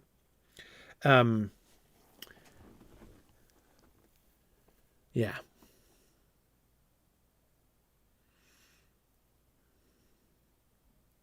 And there's Everard Took. Is he the book borrower? So yes, let's see. So Frodo is, yes, second cousin once removed. So Frodo would be second cousin to Paladin and Pandora. So he's second cousin once removed from Merry and Pippin. Yeah. Whereas Bilbo is first cousin twice removed from both Merry and Pippin.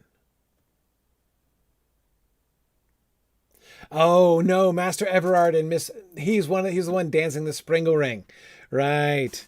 Well, that makes sense because he was young. He's in his tweens still. Yes. Hugo Bracegirdle is the book borrower. Right. Yep. So this is Everard dancing on the table Took down here.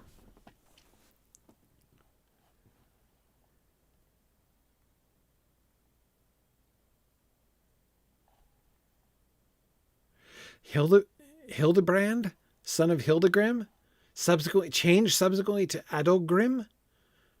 Oh, you mean like he changed his name or Tolkien changed his name? What a strange narrative note if he changed his own name.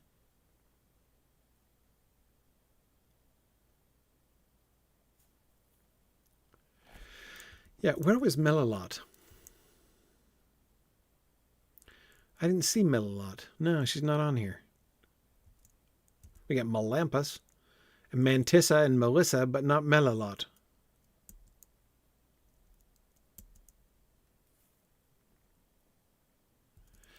Okay. So now notice the old Took's family massively grows. He now has what? 1, 2, 3, 4, 5, 6, 7, 8, 9, 10, 11, 12 children instead of merely 7.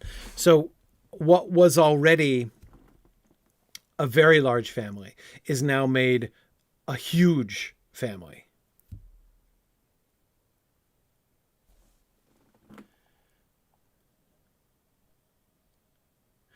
Notice there's only a 28-year gap between the eldest and the youngest, which for 12 kids,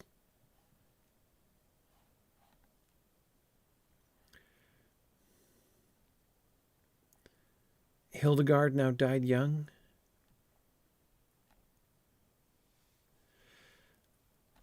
Note that we have here what we did not have. So Isengrim II is the last one with a Roman numeral. And it's not clear where the descent then goes, where the thainship would then run.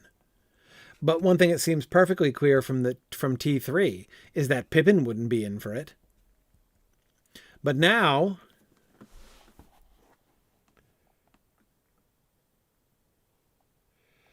we see the explanation. Isengrim III has no children. So Fortinbras II takes over. And then Ferumbras, his son, has no kids. So Paladin, Pippin's dad, becomes Thane. This is much more orderly than the War of the Roses. And then Pippin, who is still the youngest, but who now has 3 older sisters, including Pervinka, who's back again.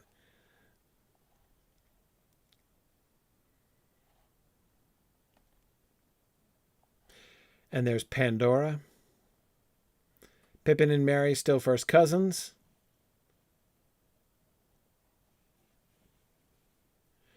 Oh, there's Belisarius Bolger. Okay.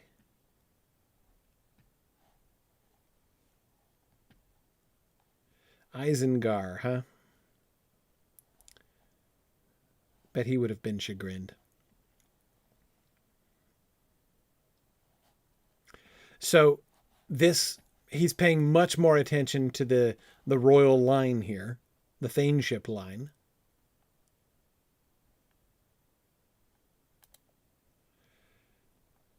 Now, Sam. Notice, by the way, Sam's large family now looks even more significant, right? Sam Gamgee becomes the next Old Took. His sort of like succession, he is the new patriarch of the Shire. He's the patriarch of the next age of the Shire.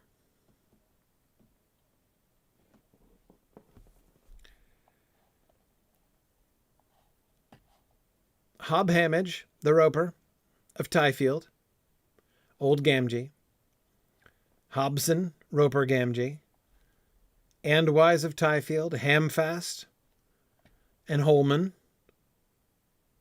And then Halfred, Daisy, May, Samwise, and Marigold. So in this genealogy, Sam only has one older brother, but 3 older siblings. And there's Sam's Uncle Andy with the rope walk up in Tyfield because he's a roper. Cotman.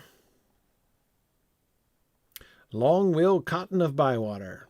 Tom Cotton. Tom, Rose, Jolly, Nick, and Nibs. And Sam and Rose only have 9 kids. Sorry, 8 kids. 8 kids. Yeah. But that's early days. Notice the first genealogy doesn't have a title. The second one now not only has a title, The Rise of the Family of Gardeners of the Hill. You see, and now we have the full panoply, right? Of the 13 children of Sam and Rosie. 13, you see. If he never says that he's hoping to beat the old Took also, in procreation, but he does. Bilbo outlives the old Took by a year, and Sam out begets the old Took by 1. Oh no, it's 14, isn't it? By 2. Yes, by 2. Sorry, 14, of course. Yeah. And the rise of the family of gardeners of the hill. And note that is not, in a sense, a family tree business. Yes, 13 is an unlucky number. They wouldn't have stopped at 13 for sure. And so, yes, it's an expression of, my sister has 8 kids. And, we always used to joke with her that she couldn't stop at 8 because she couldn't have a whole baseball team. No doubt Sam was thinking he couldn't stop at 13 because then he couldn't have a whole, treasure expedition. But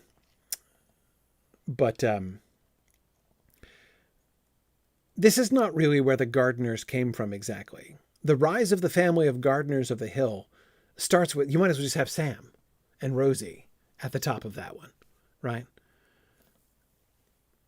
But we get, of course, the genealogies of both of them.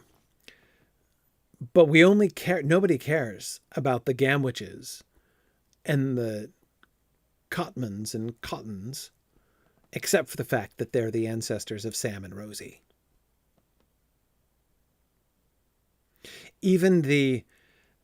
Notice how Eleanor she doesn't just get many descendants or something like that. She gets the Whitfoots of the White Downs. That is a whole nother new family. Comes from her, right?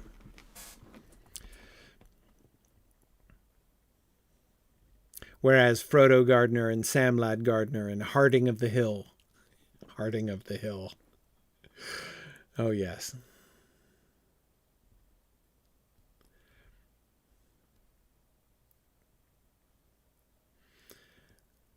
Horizontally, Sam's kids, of course, primarily are beautiful flower names and names which recall which honor their friends and their adventures. Frodo, Merry, Pippin, then Hamfast for Dad, then Bilbo, then Robin, then Tom for Rosie's dad. Robin, I don't follow. I mean, did they name him after Robin Smallborough? Really? The Bounder? Yeah, exactly, Emily. Like, seriously? Named his kid after Robin Smallborough? Yeah.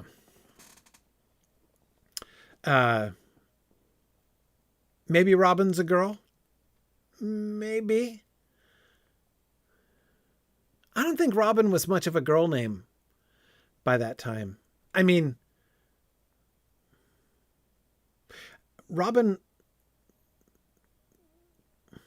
isn't Robin one of those names like Ashley and Meredith that only became a girl's name, like in the 20th century?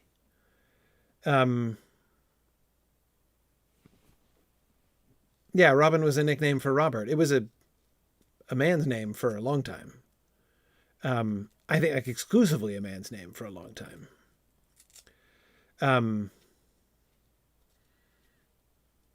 Yeah, Robin Hood, exactly. Yeah, no, I mean yeah.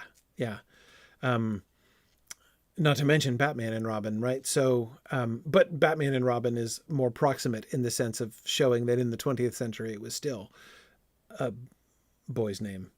And the Robin that owned Winnie the Pooh, for sure. Yeah. Yeah, Meredith was a boy's name. Yep.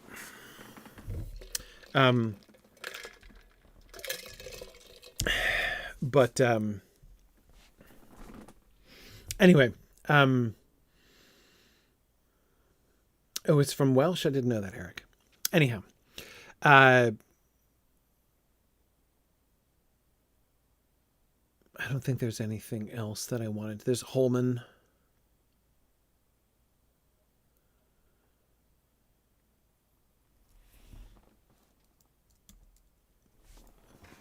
Third version. How many? Oh, yeah, it's the last. This is our last one.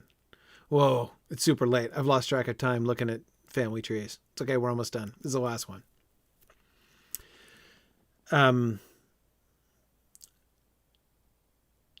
We get much more detail here and much more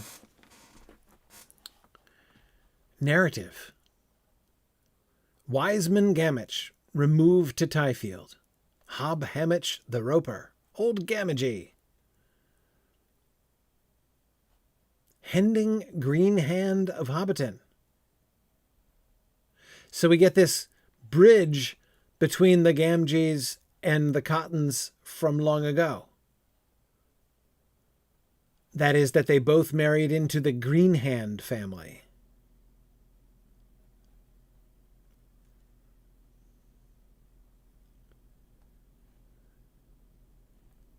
And then here's Hamfast, son of Hobson, and Holman of Overhill.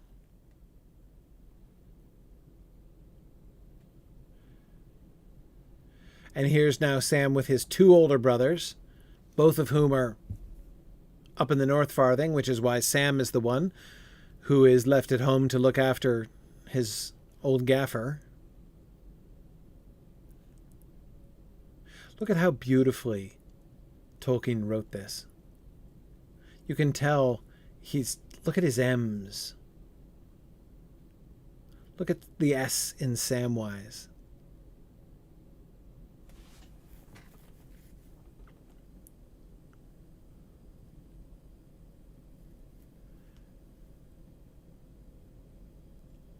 Notice that Sam's younger sister marries Rose's older brother.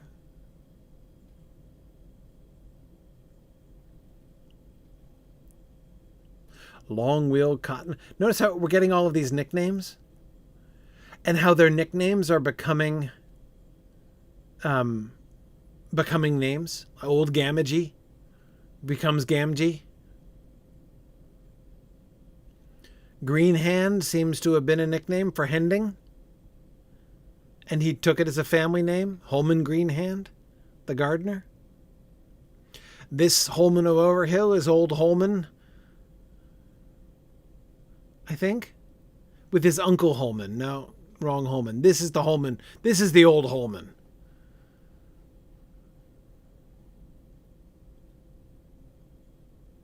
Yeah, see, he's carefully getting the dates right here. Old Holman, who was still around in 1432 when Bilbo came back from his journey, because Ham Gamgee had only just become apprentice to Old Holman at that time.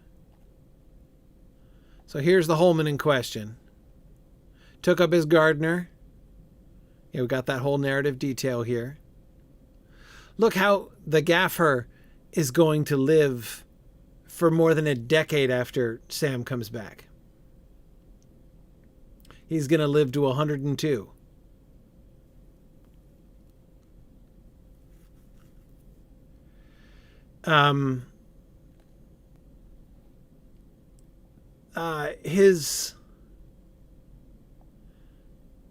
His cousin Halfast, who saw the Ent, didn't make the list. Did he ever? I don't think so. Sam's only cousin is Anson over there. Nope, he never does make it.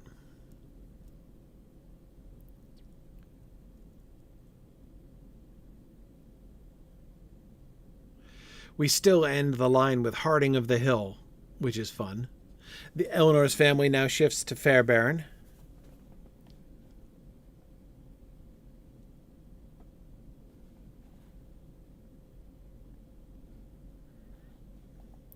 Final note.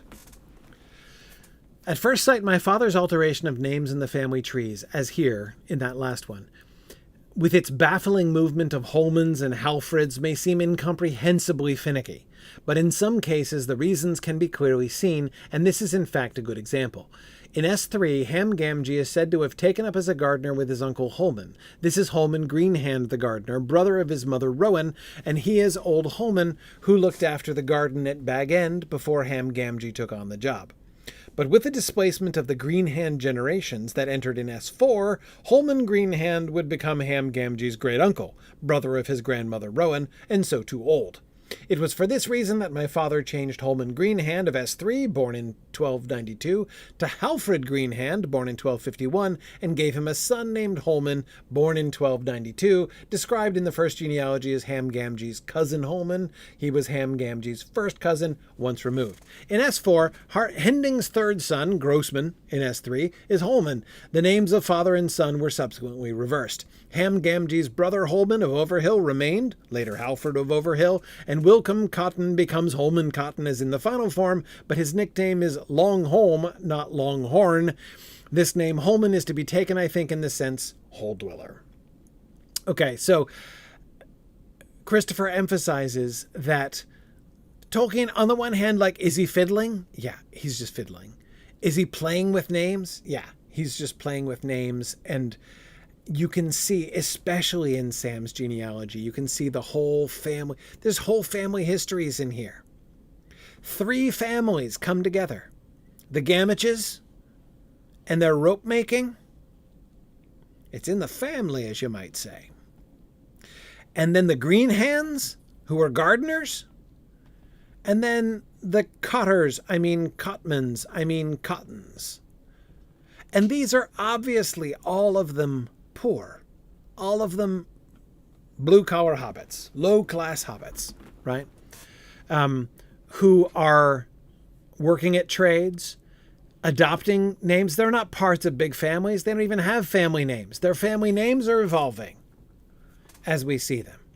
So we get all of these family histories interlocking and then consummating in the new Shire, right? The